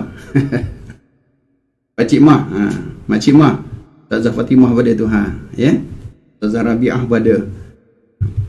Okey, ramai ni. Kita sambut hari jadi Malaysia ke-61. Dulu di Mekah Al-Mukarramah, ya. Ini skuter yang kita boleh guna ketika kita nak bersa'i. Kita tak mampu. Dia satu perjalanan, ya. Kalau tawaf tu dibayar RM50, sa'i RM50, 100 lah. Itu kalau untuk kita guna satu seat lah. Ada yang 2 seater, yang di belakang tu 2 seater tu, yang ini 2 seater. Tapi jangan ambil yang satu duduk 2. Ada mula yang bertenggek seorang sebelah punggung je. Ada yang kedukut. Dia bayar RM50, duduk 2. Allah, janganlah kedukut sangatlah. Bayar 100, ya, 2 seat. Mat, keluar kambing pula ni. Itu bakar kambing. Tuan-tuan dirahmati oleh Allah, perkuburan Baqi' punya sejarah yang sangat luar biasa. Saya tak mampu nak cerita, mengambil masa yang panjang. Tuan-tuan tengoklah perkuburan Baqi'. Jadi kita tuan nak masuk perkuburan Baqi' boleh. Setiap lepas solat tu, tuan-tuan pergilah. Kalau ada jenazah yang nak dikebumikan, ikut follow je. Tuan-tuan dapat lihat di dalam. Orang perempuan tak boleh, lelaki saja. Ada jenazah je ikut. Setiap lepas solat ada. Ataupun pagi-pagi dia buka sekejap, ya. Tu ramai yang masuk untuk ziarah sana. Kuburan Baqi' ni satu-satu kubur yang tak pernah penuh. Di zaman dulu isi tak pernah penuh pun, ya. Itulah dipanggil Jannatul Baqi'. Sejarah yang cukup banyak untuk saya sendiri pun banyak. Sampai yang terakhir pada 2019, Pak Wi, orang Melo Kelantan. Pak Wi ni orang Melo Kelantan. Dia ada gambar. Saya nak sebut kat dalam Facebook ni. Kalau ada keluarga dia nakkan gambar-gambar Allahyarham Haji Awi daripada kat Masjid Melo Kelantan. Dia penjual burger tu. Dia pergi dengan kami pada 2015. Dia meninggal di sana. Saya uruskan dan saya membantu pengurusan tu dengan Tuan Haji Harun dan dengan Ustaz Subki, ya, daripada Kelantan juga tu. Daripada awal sampai habis. Sampai dia masuk dalam liang lahat, saya sendiri masuk liang lahat, saya sambut jenazah dia. Ketika itulah saya nak cerita, tuan-tuan, tak tahulah, rasa terlalu sebab, ya. Waktu saya menerima jenazah dia tu, saya terasa macam jenazahnya sudah tidak ada lagi dalam kain kafan. Kerana terlalu ringan saya menyambut jenazah dia nak masuk ke liang lahat. Masa tu saya berada dalam liang lahat menyambut dia. Tapi bila saya terasa bahawa macam jenazah dah tak ada, saya pegang rupanya dia ada. Cuma nak cerita terlalu ringan lah jenazah dia tu dalam. Nanti tuan-tuan tengok pengkebumian dia, ya, insya-Allah. Tuan-tuan, saya ada video dia, tengok sikit. Ni perkuburan Baqi'. Okey, tuan-tuan boleh sedikit tengok video. Tengok dulu dia punya ni, bagaimana kami mengkebumikan. Selepas tu saya doakan untuk, dan gambar-gambar dia masih saya minta izin pada isteri dia. Gambar tu masih ada pada saya. Keluarga nak tolong hubungi saya lah. Saya tak akan masukkan. Dia ni amanah daripada isteri dia.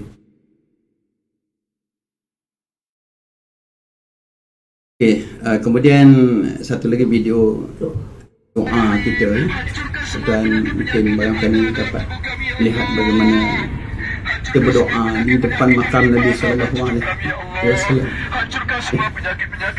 Di depan Nabi sallallahu alaihi wasallam bacakan dimunajatkan doa oleh kisah ada hadir, tapi sayang penghujung itu kita diganggu sikit.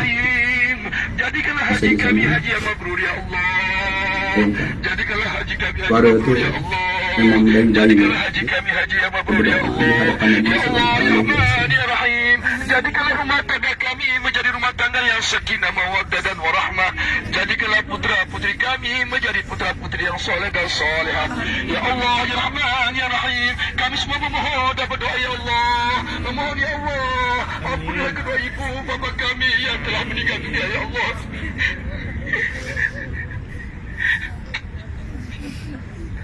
Ampunilah kedua ibu bapa kami yang telah meninggal dunia, Ya Allah.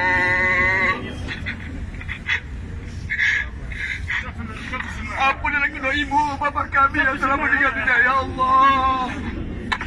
Kita pun tak salahkan pihak berkuasa di sana, tuan-tuan, kerana itu adalah tugas mereka. Cuma dia tak bagi kita menggunakan pembesar suara. Ya, akhirnya kami tak menggunakan pembesar suara, menggunakan suara asli. Sebab apa? Bila jemaah ramai tu, tuan bayangkan sampai 400 orang. Jadi kalau tak guna pembesar suara, belakangnya tak dengar. Tapi pihak berkuasa tak benarkan, kita pun ikutlah. Kita patuhlah kepada perintah mereka. Okay, tuan-tuan dan puan-puan dirahmati oleh Allah, kita lajungkan sikit. InsyaAllah, falsafah dan penyucian hati ini, kalau tak habis ni, saya nak minta maaf sekali lagi kepada tuan-tuan dan puan-puan.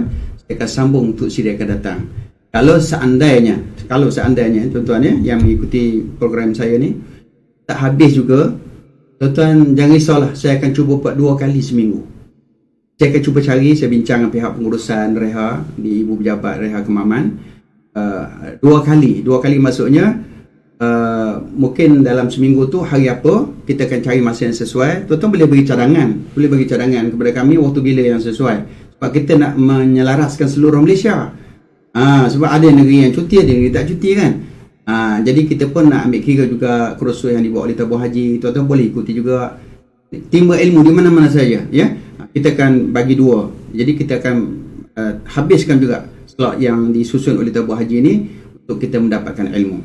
Okay, kandungannya talbiah, kita dah cerita, hikmah falsafah haji, adab, banyak ni, penyucian jiwa, sifat terpuji tercela, menjauhi amalan syirik ya, pengertian haji dan umrah, dalil kewajipan haji dan umrah, dan kelebihan ibadat haji, pengertian haji mabrur. Saya duk rasa saya memang tak habis ni.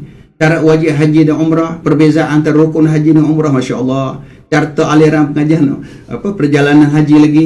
Ini dia punya isi yang ada yang dalam slide ini. Saya duk rasa memang tak habis punya. Duk rasa lah ya. Okey, tentang talbiah saya rasa tak perlu kita nak kupas panjang, sebab di awal itu pun kita dah cerita dah tentang bagaimana lafaz talbiah ini bila kita menyahut panggilan Allah, tak semesti Allah Ta'ala menerima sahutan kita. Bergantung kepada cara perjalanan kita ke sana. Adakah kita berjalan di sana dengan perkara-perkara yang ditegah oleh Allah, ataupun kita tak menjaga adab-adab kita sebagai seorang tetamu. Contoh yang mudah kalau kita faham, kita pergi istana negara-negara yang ada raja yang jemput kita, tiba-tiba kita tak dapat nak laksanakan adab-adab yang ditetapkan kepada kita. Adab yang disuruh kita buat, kita tak buat, kita langgar. Dalam bahasa kasar kita lebih adab lah kan. Lebih adab duduk istana. Saya rasa tak lama lah, kena perambat lah tu. Daripada awal lagi kalau kita buat tak betul, dekat pagar istana kita dah kena halau dah. Betul saya katakan. Jadi kita tengok orang, tengoklah kita tak berasa terima, tak pernah terima pingat, kita tak tahulah. Tapi tanyalah orang biasa terima. Sudah tentu mereka akan diberi peraturan macam mana kita nak masuk, berapa masa dibenarkan. Sampai dulu-dululah saya ingat lagi, nak langkah undur belakang depan tu pun kita ada perkiraan. Itu adab kita ada di istana. Itu raja manusia. Yang kita nak pergi ni siapa? Allah Ta'ala. Raja daripada segala raja-raja yang ada dalam dunia ini. Itu sebab adab kita kena jaga. Ini kita kena faham dari konsep itu. Ini tuan-tuan tengok sepintas lalu, hikmah falsafah haji. Ada 10 Pengorbanan dah tentu. Kalau kita korbankan masa, korbankan perasaan, korbankan harta benda, korban. Tuan ingat tak saya cerita yang dekat awal, bagi yang ikuti awal kan? Rukun Islam ada berapa? 5 kan? Pertama apa? Syahadah. Allah suruh tundukkan hati kita kepada dia. Yang kedua apa dia? Solat kita, rokok tidak kan? Allah suruh tundukkan anggota kita.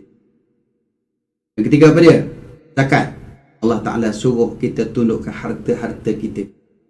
Zakat dan sedekah. Lepas tu, puasa. Allah Ta'ala suruh tundukkan nafsu kita. Yang kelima, haji.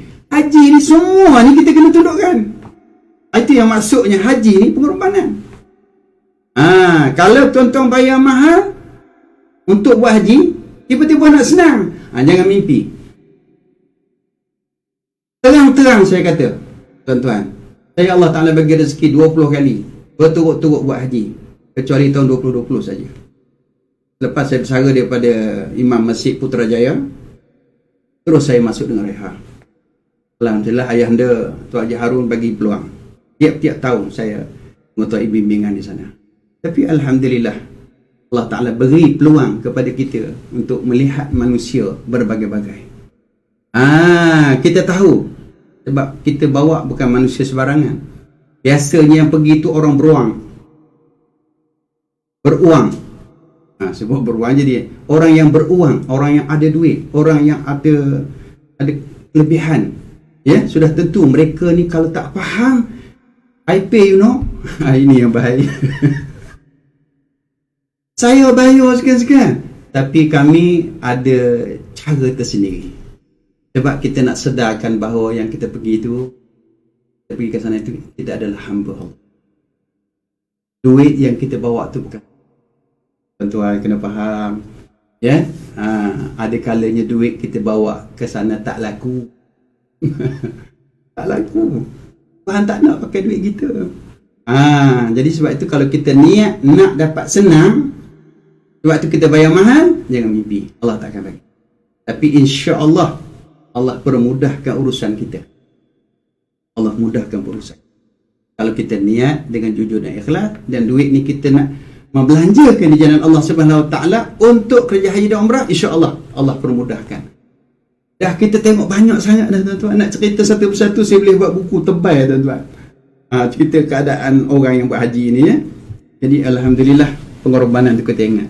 Dan di situlah tempat pengampunan dosa. Ingat ketika di Arafah nanti minta tuan-tuan, terutama lepas asar hari 9 hari bulan Zulhijjah tu.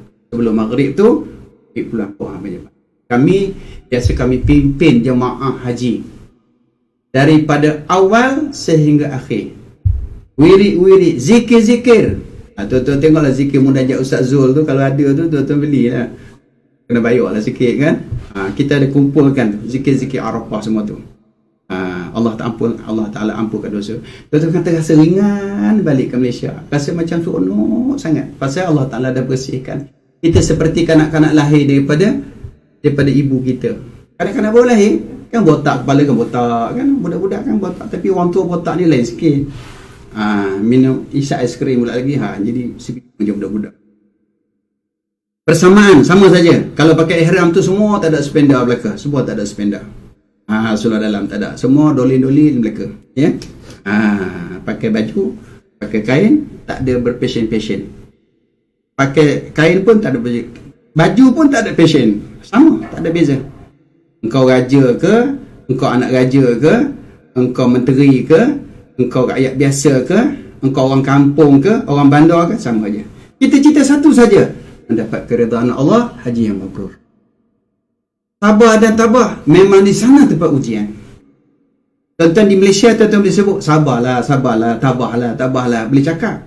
Tapi belum diuji tak tahu. Di sana memang diuji. Allah uji sungguh. Masa itulah terhasilnya yang kita dah sebut sabar-sabar tu betul-betul ada ataupun tidak kepada diri kita. Okay? Persaudaraan ta'aruf memang kita boleh kenal. Tuan-tuan tengok di Malaysia ni, berapa ramai yang kita tak kenal, tapi bila pergi sana kita dapat mengenali. Malah jadi menantu pun ada. Jadi pak mentua pun ada. Gambaran kematian, memang kematian. Kalau kita kata kita orang mati, dia ucap apa? Orang mati orang ucap apa? Inna lillahi wa inna ilaihi raji'un. Orang buat haji apa? Orang mati di ucap takziah ya. Cuma orang pergi haji dia ucap tahniah. Jangan tuan-tuan terbalik pula. Ada dapat pergi haji, takziah yang terbalik pula. Yang mati tahniah pula. Yang terbalik. Mati tengah-tengah hari tak nak kenal. Tahu sikit. Allahu akbar. Mati takziah. Kita pergi haji ucap tahniah. Bukan senang nak dapat tu, ya. Lepas tu kita pakai ihram. Pakai ihram tu macam kain kapan lah. Sebelum tu mandi kapan? Mandi jenazah kan? Kita mandi sunat ihram. Lepas tu kita pakai kapan? Pakai kain kapan tu kat ihram tu. Lepas tu masuklah keranda dibawa pergi. Kita pergi haji masuk bawa keranda tak? Ada. Bas tu ke keranda lah tu. Kapal terbang tu keranda lah tu. Lepas tu orang hantar tu sampai menangis kan? Orang mati pun hantar ke kubur nangis tak? Nangis. Cuma orang pergi haji ni ada yang gembira, ada yang menangis. Yang pergi haji 2 orang, yang hantar 2 bas. 2 biji bas. Tapi tabur haji tak benarkan ya. Sekarang ni pergi ramai-ramai ya. Pergi ucap tahniah kat rumah lah. Lepas itu orang di sana dia ucap apa? Baca talqin. Talqin. Kita baca talbiyah. Itu je. Kemudian dibawa ke Arafah. Kita akan dibawa kepada mahsyar. Itu gambaran kematian tu nak ceritanya. Melawan nafsu. Memang di sana tempat ujian nafsu. Sebab itu 13 perkara yang kita buat itu, yang kita dilarang buat itu, menjaga apa panggil? Larang ihram tu kan. Menjaga larang ihram tu, kita nak lawan nafsu. Tuan-tuan jangan ingat, lagi lama kita berada dalam ihram, kita susah tidak? Sebenarnya orang berada dalam ihram tu adalah ujian Allah. Akan diberi pahala ganjaran yang sangat besar. Lagi lama kita berada dalam ihram, lagi besar. Jadi kita ingat larang ihram tu bukan satu yang membebankan kita, tetapi akan memberikan nilai tambah iman kepada Allah Subhanahu Wa Taala. Kerana itu orang buat haji ifrad, dia berada dalam ihram lama kan, dia pahala dia lebih. Pasti dia menjaga larang ihram tu lama. Haji tamattu sekejap je. Nanti kita cerita haji tamattu, haji ifrad, tuan-tuan tahu lah. Ya. Kemudian fadilat kelebihan semua orang dah tahu, mengabdikan diri kepada Allah Subhanahu Wa Taala. Itulah tujuan kita kat sana. Kemudian jangan lupa, yang ni tuan-tuan, orang yang nak pergi sana jangan lupa belajar ya. Ni tuan-tuan belajar online pun tak apa, nak belajar secara fizikal pula tak apa. Tuan-tuan ustaz-ustaz kita ramai yang dapat taulah daripada tamu haji kan, panggil ke rumah pun tak apa, panggil family. Tapi tak boleh pula ya PKP ni. Private Ustaz. Buat private sendiri. Tuan-tuan panggil ustaz-ustaz kita ni, bila-bila saja tuan-tuan. Bagilah sikit ulu-ulu lah sikit kan. Ustaz tu datang ke rumah, yang makan semua. Kalau tak ada ayam, kambing pun tak apa. Terbaliklah. Kalau tak ada kambing, ayam pun tak apa. Panggil lah dia beradik kata, ni ustaz dia datang. Saya pun insya-Allah boleh pergi. Kita buat program di rumah kalau dibenarkan lah. Kalau dibenarkan ya. Itu kita boleh belajar secara live. Ya, ni online ni pun okey juga, tak ada masalah. Tuan-tuan kena rajin buka Facebook banyak. Ya, ustaz-ustaz kita memberi penerangan. Wajib belajar. Lepas itu cari keikhlasan. Ini saya nak sebutkan bahawa orang-orang yang nak pergi ke sana tu, tuan-tuan suruh fikir apa-apalah. Nak cari keikhlasan itu adalah keredaan Allah Subhanahu Wa Taala. Bila Allah redha gitu, insya-Allah. Sebab Allah biasanya dia sembunyikan redha dalam ketaatan. Redha dia tu Allah sembunyi dalam ketaatan. Pemurkaan Allah sembunyi dalam kemaksiatan. Jadi Allah Ta'ala tak bagi tahu maksiat mana yang Allah ibadat mana yang Allah Ta'ala redha. Jadi kita di sana cari redha. Biarlah Allah redha pada kita. Biarlah benda yang kecil-kecil pun tak apa. Yang saya sebutkan tadi, amalan sembahyang sunat jangan tinggalkan. Yang rawatib terutama sekali jangan tinggal. Susah macam mana, sibuk macam mana, rawatib jangan tinggal. Terutama sekali zuhur sebelum 2 atau 4 rakaat. Zuhur selepas 2 atau 4 rakaat. Jangan tinggalkan. Macam kita kata rawatib yang sangat dituntut, yang muakkad, yang ghairi muakkad pun ada. Yang muakkad jangan tinggalkan. 2 sebelum zuhur, 2 selepas zuhur, 2 selepas maghrib, 2 selepas isyak, 2 sebelum subuh. Itu jangan tinggalkan iaitu. Buat je, hari-hari kena buat. Duha jangan tinggalkan 4 rakaat. Witir jangan tinggalkan. Suratul Waqiah jangan tinggalkan. Surah Al-Mulk jangan tinggalkan. Ya, surah Ar-Rahman jangan tinggalkan. Wirid zikir jangan tinggalkan. Jangan tinggalkan.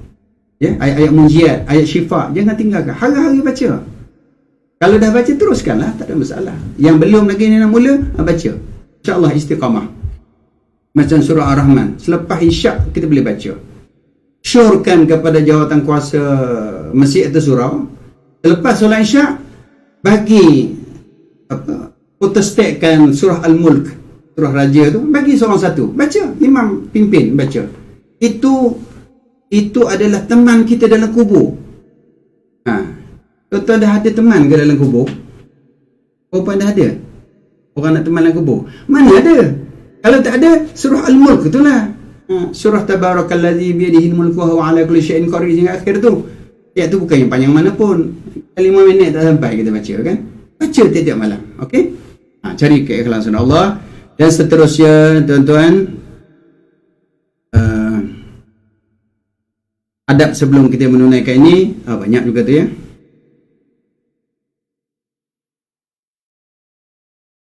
Ada sejam setengah ya. Istiqamah, bersungguh-sungguh mempelajari kaifiat. Itu yang akhir. Yang pertama tu niat yang ikhlas, bertaubat bersungguh-sungguh. Dengan taubatun nasuha. Taubat tu bukan nanti di Mekah je, kena taubat di sini lagi. Tapi kalau nak taubat ni tuan-tuan, saya nak bagi tip lah. Tuan-tuan tunjuk macam ni. Tangan saya nampak. Nampak Nampak? Tuan-tuan nampak tak? Tangan saya yang saya bengkok 3, jari telunjuk ni dia menunjuk lurus, yang satu ni ke atas. Ini syarat taubat. Ini saya yang terfikir sendirilah tuan-tuan. Yang ibu jari ke atas ni, itu taubat kita dengan Allah. Maksudnya ada yang kita tinggal daripada perkara fardu, kita kena qada. Apa juga kesilapan kita dengan Allah, kena istighfar dengan Allah, ya. Hadirkan hati kita, minta ampun. Ini yang telunjuk ni, ini kesalahan kita dengan manusia. Apa juga kesalahan kesilapan dengan manusia, kita kena jumpa manusia tu, minta maaf, minta ampun, gantikan apa zaliman yang kita lakukan, ya. Ikut Imam Syafi'i, kita kena cerita satu persatu kesilapan dengan dia. Tapi kalau sekiranya kita takut timbulkan fitnah dan sebagainya, bolehlah cerita secara umum. Takut timbul fitnah kan. Malam-malam cerita aku keluar dengan bini kau, itu nak cerita ni tu sekarang. Daripada tak tahu dia jadi benda yang tak baik pula kan. Boleh kita secara umum ya. Tapi mana pun jumpa manusia. Yang tiga ni tuan-tuan. 3 ni pertama sekali kita kena menyesal apa yang kita lakukan kesalahan. Yang kedua, kita kena tinggalkan maksiat-maksiat. Yang ketiga ni, kita bercita-cita tak akan buat lagi. Itulah ada 5 perkara cara bertaubat ya. Kemudian perbelanjaan mesti yang halal, halalan tayyibah. Bawalah bekalan kita ke Mekah tu daripada bekalan yang halal. Tanyalah ustaz-ustaz kita, tok guru kita, duit-duit pandang yang begitu begini, main saham, mana halal, mana tak halal, kan dah ada kan. Kita tak beza antara halal dengan haram. Kita pilih yang halal yang baik saja. Yang haram kita tinggalkan. Membawa bekalan perbelanjaan mencukupi. Malah kalau boleh kena bawa lebih. Sebab kita nak bantu orang sana. Ada juga yang kita perlu membantu orang. Ya, kita kena bawa sikit rezeki yang lebih. Mencari teman bertujuan, saling ingat-mengingat antara satu sama lain. Bersahabat dengan ustaz-ustaz kita, sahabat dengan tutup guru kita, sahabat dengan kawan-kawan kita yang boleh menasihati kita. Ya, banyakkan doa, zikir dalam kehidupan hari-hari. Banyakkan doa. Jangan lupa setiap hari yang saya sebutkan tadi, buat wasiat. Ini pun satu lagi. Bila sebut wasiat takut pula mati. Ya, tak buat wasiat tiba-tiba mati juga. Orang mati tuan-tuan bukan lebih tahu. Kita hari lahir tahu, hari mati tak tahu. Kalau Allah Ta'ala bagi tahu hari mati, saya ingat kita mati sebelum sampai masa. Sebab apa? Hari-hari duk tengok diri.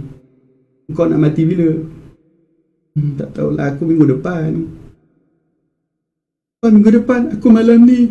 Kalau kita sebelum sampai malam ni meninggal dalam kali. Allah Ta'ala tak bagi tarikh bila kita akan meninggal, sebenarnya ada hikmah, rahsia. Tapi wasiat tu penting tu ya.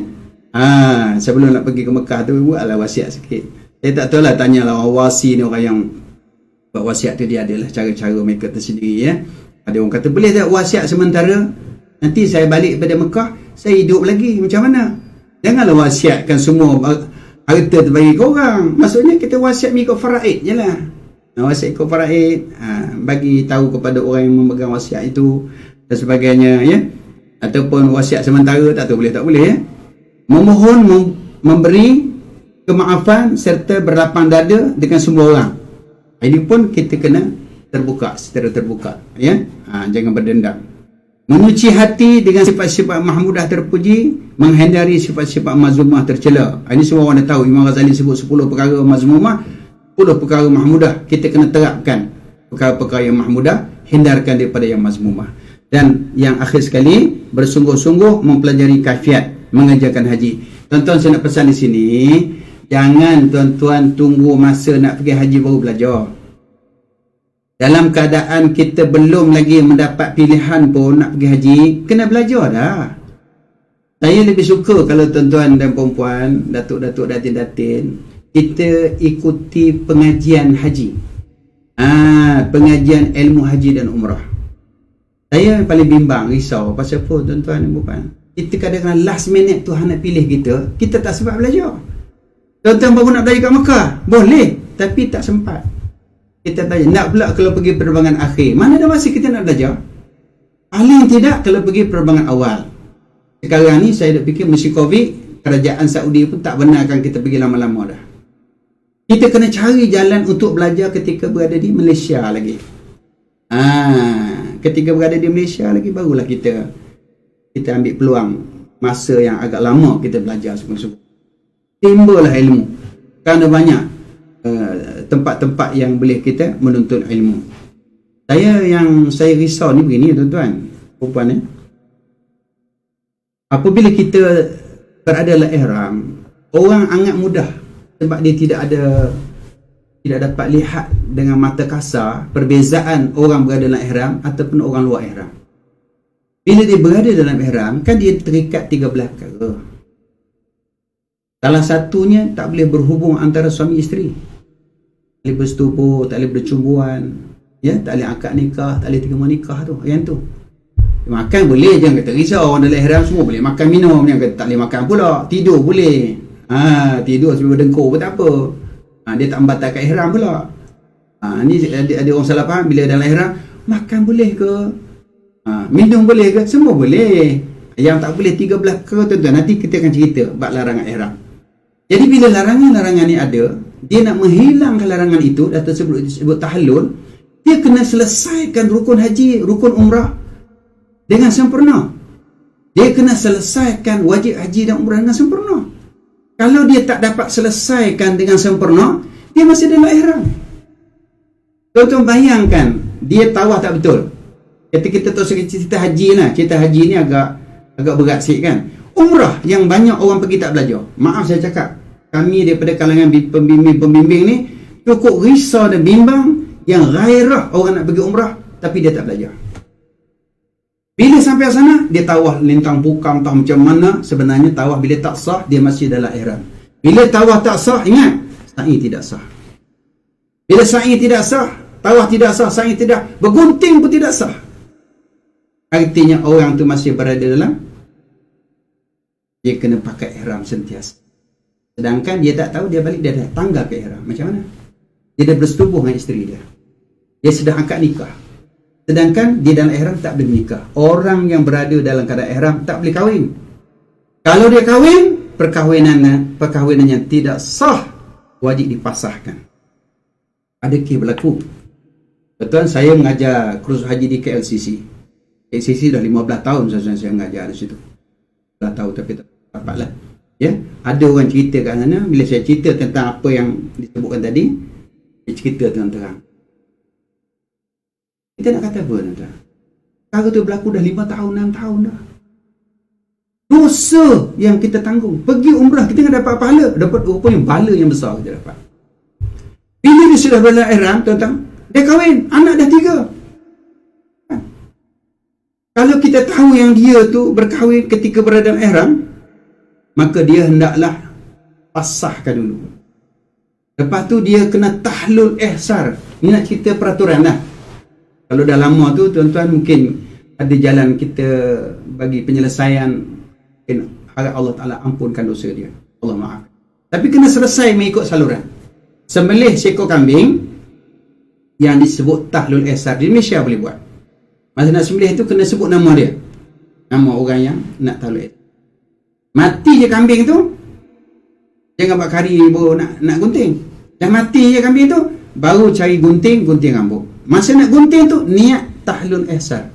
Macam kita gunting kat marwah tu, gunting. Bila dah gunting, barulah halal. Yang larangan ihram tu baru gugur. Kemudian dia kena akad nikah semula. Yang dah dapat anak 1, 2, 3 tu, sebelum tu kita tak boleh kata dia berzina sebab dia tak tahu. Mungkin kita kategorikan sebagai persetubuhan yang syubhah. Syubhah lah, maknanya sama-sama kata berdosa berzina sebab dia tak tahu kan. Tapi nak cerita implikasinya amat berat, ya. Inilah saya katakan, tuan-tuan dan puan-puan, tolonglah belajar, ambil kesempatan. Walaupun kita kata, ada orang kata ni FB ni ustaz panjang lah, dekat 2 jam. Tuan-tuan tengok dia tu berhaji pun ada sampai 2 jam lebih. Saya pun saya nak cuba nak sependek yang boleh ni. Tapi nak buat macam mana ceritanya cukup banyak. Itu pun saya dah potong-potong lah, tuan-tuan. Ya? Dan insya-Allah kalau Allah izinkan, saya akan sambung lagi untuk episod akan datang. Ya? Masih lagi dalam pelasapah dan penyucian jiwa untuk bahagian insya-Allah. Itu tuan dan puan. Allah, saya pun terasa lama juga ni kebas dah bentuk-bentuk ni. Kawan-kawan saya ni semua ni apa panggil? Kru saya ada 4 orang di depan ni. Tuan-tuan tak nampak ni, saya tunjuk kamera kan, nampak ni. Kru ni. Dia diketua oleh Encik Hazwan. Sapik ada semua ni. Nazul ada. Ramai. Kru saya di belakang sana, ya. Dia orang pada panas punggung ni. Jadi minta maaf tuan-tuan, saya pun saya dah santai-santai je. Saya tak nak straight sangat, takut tuan-tuan dapat ilmu menurun.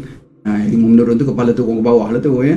InsyaAllah kita akan selesaikan nanti penyucian jiwa, tazkiyatun nafs, saya akan sambung akan datang. Itu tolong Pak catatan. Dan akhirnya sama-sama kita mendadahkan tangan. Kita akan berdoa ke hadirat Allah Subhanahu Wa Taala supaya Allah Subhanahu Wa Taala akan menerima apa sajalah permohonan yang kita minta ni, insya-Allah.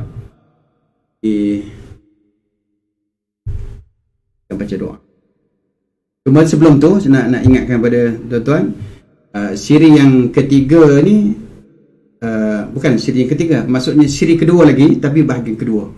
Ya, saya nak ingatkan pada, tengok kalau hari Ahad ni kita akan maklumkan, tuan-tuan. Saya pun tak tahu, pihak pengurusan reha akan bagi tahu, umumkan bila masanya. Tengok kalau dapat 2 kali, saya buat 2 kali lah. Tengok tuan-tuan boleh bagi cadangan lah, ya. Saya pun tak sempat nak baca banyak, ramai yang masuk ni, alhamdulillah. Terima kasih banyak, ya. Zeti, Anis, Arah, ya, Hani, Ahmed ni, Abdul Rahman, Muhammad Don. Terima kasih sama-sama, ya, Rohani. Jadi boleh bagi cadangan. Saya pun tak tahu sebab kita berjumpa di alam maya ni, muka tak nampak, ya. Kalau bagi gambar tu okey lah. Tapi bagaimana gambar pakai face mask pula, mana nak kena, ya. Hani, Zabidah, ya, Rafi'ah, ni semua hajah-hajah mereka ni. Okey, tuan-tuan, kita akan maklumkan untuk bahagian yang kedua. Hari tu pun ada 3 bahagian kita ni. Sebab saya kata terlalu banyak saya nak cerita, tapi apakah daya tak dapat nak anukan. Kita akan sama-sama berdoa terlebih dahulu, insya-Allah.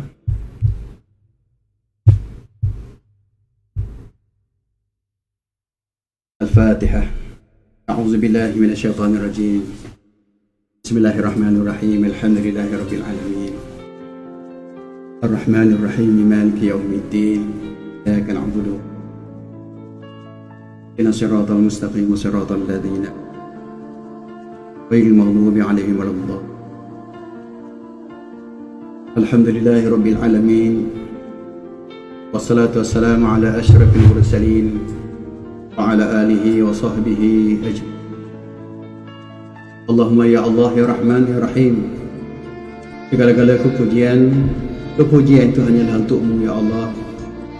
Dengan rendah diri kami yang kerdil dan hina ini ya Allah, memohon doa dengan penuh pengharapan kepadamu. Semoga Engkau sudi mendengar, menunaikan permintaan kami yang lemah ini ya Allah. Allahumma ya Allah ya Tuhan kami, takdirkanlah perkara-perkara yang baik untuk kami semua ya Allah. Janganlah Engkau menguji kami dengan perkara yang tidak mampu kami lalui. Cukuplah ya Allah ujian penyakit COVID-19 yang telah melanda kami selama ini. Bukakanlah pintu rahmat-Mu seluas luasnya kepada kami ya Allah. Allahumma ya Allah ya Tuhan kami, ampunkanlah dosa-dosa kami ya Allah. Ampunkanlah dosa isteri kami, ampunlah dosa suami kami, ampunlah dosa anak-anak kami, dan istimewa ampunkanlah dosa kedua ibu bapa kami ya Allah. Dosa guru-guru kami, dosa sanak saudara kami, dosa sahabat-sahabat kami, dosa jiran tetangga kami, dan dosa seluruh umat Nabi Muhammad sallallahu alaihi wasallam. Ampunkanlah semua ya Allah. Kami bermohon kepadamu ya Allah supaya dipermudahkan urusan kami untuk menunaikan fardu haji di rumah-Mu ya Allah. Kami bermohon juga kepadamu ya Allah supaya dimudahkan urusan kami untuk menjadi tetamu kekasih-Mu Nabi Muhammad sallallahu alaihi wasallam. Allahumma ya Allah ya Tuhan kami, berilah ketenangan di hati kami, bahagiakanlah keluarga kami ya Allah, permudahkanlah semua urusan-urusan kami, kabulkanlah semua cita-cita kami yang Engkau redai ya Allah. Jauhkanlah kami daripada semua penyakit yang berbahaya khasnya COVID-19 ini. Jika ada saudara kami yang terkena dengan penyakit ini, kami mohon supaya segera disembuhkan ya Allah. Jauhkanlah kami daripada segala fitnah-fitnah yang ada di atas muka bumi ini ya Allah. Sinarilah hidup kami dengan cahaya Al-Quran, dan berikanlah kekuatan kepada kami untuk membaca dan mendalami Al-Quran ya Allah. Allahumma ya Allah ya Tuhan kami, perlihatlah kepada kami kebenaran itu sebagai suatu kebenaran supaya dapat kami mengikutnya. Perlihatkanlah kepada kami kebatilan itu sebagai suatu kebatilan supaya kami dapat menjauhkannya ya Allah. Kami tahu di akhir zaman ini ya Allah, sukar kami nak memperbezakan di antara hak dengan yang batil. Kadang-kadang diperhiaskan yang hak itu seperti kebatilan, kadang-kadang diperhiaskan kebatilan itu sebagai yang hak. Kami sukar untuk membezakannya ya Allah. Tolonglah kami ya Allah. Ya Allah, terimalah segala ibadat-ibadat yang kami lakukan selama ini ya Allah. Cukuplah kepadamu ya Allah kami berserah diri, dan Engkaulah saja tempat-tempat kami kembali ya Allah, tempat kami mengadu dan berlindung ya Allah. Tiada daya dan upaya lagi bagi kami ya Allah, melainkan hanya mengharap dengan sepenuhnya pertolongan daripadamu ya Allah. Allahumma rabbana atina fid dunya hasanah wa fil akhirati hasanatan wa qina adzaban nar.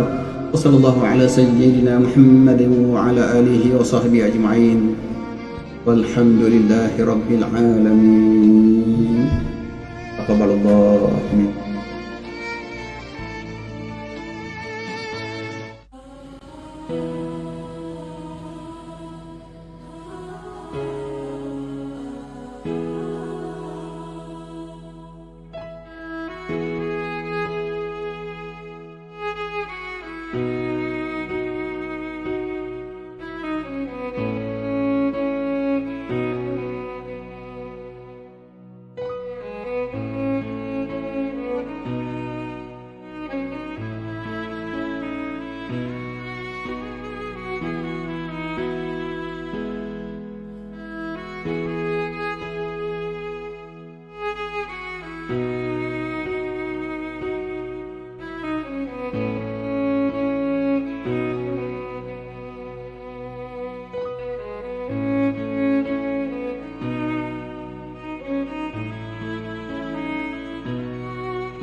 Thank you.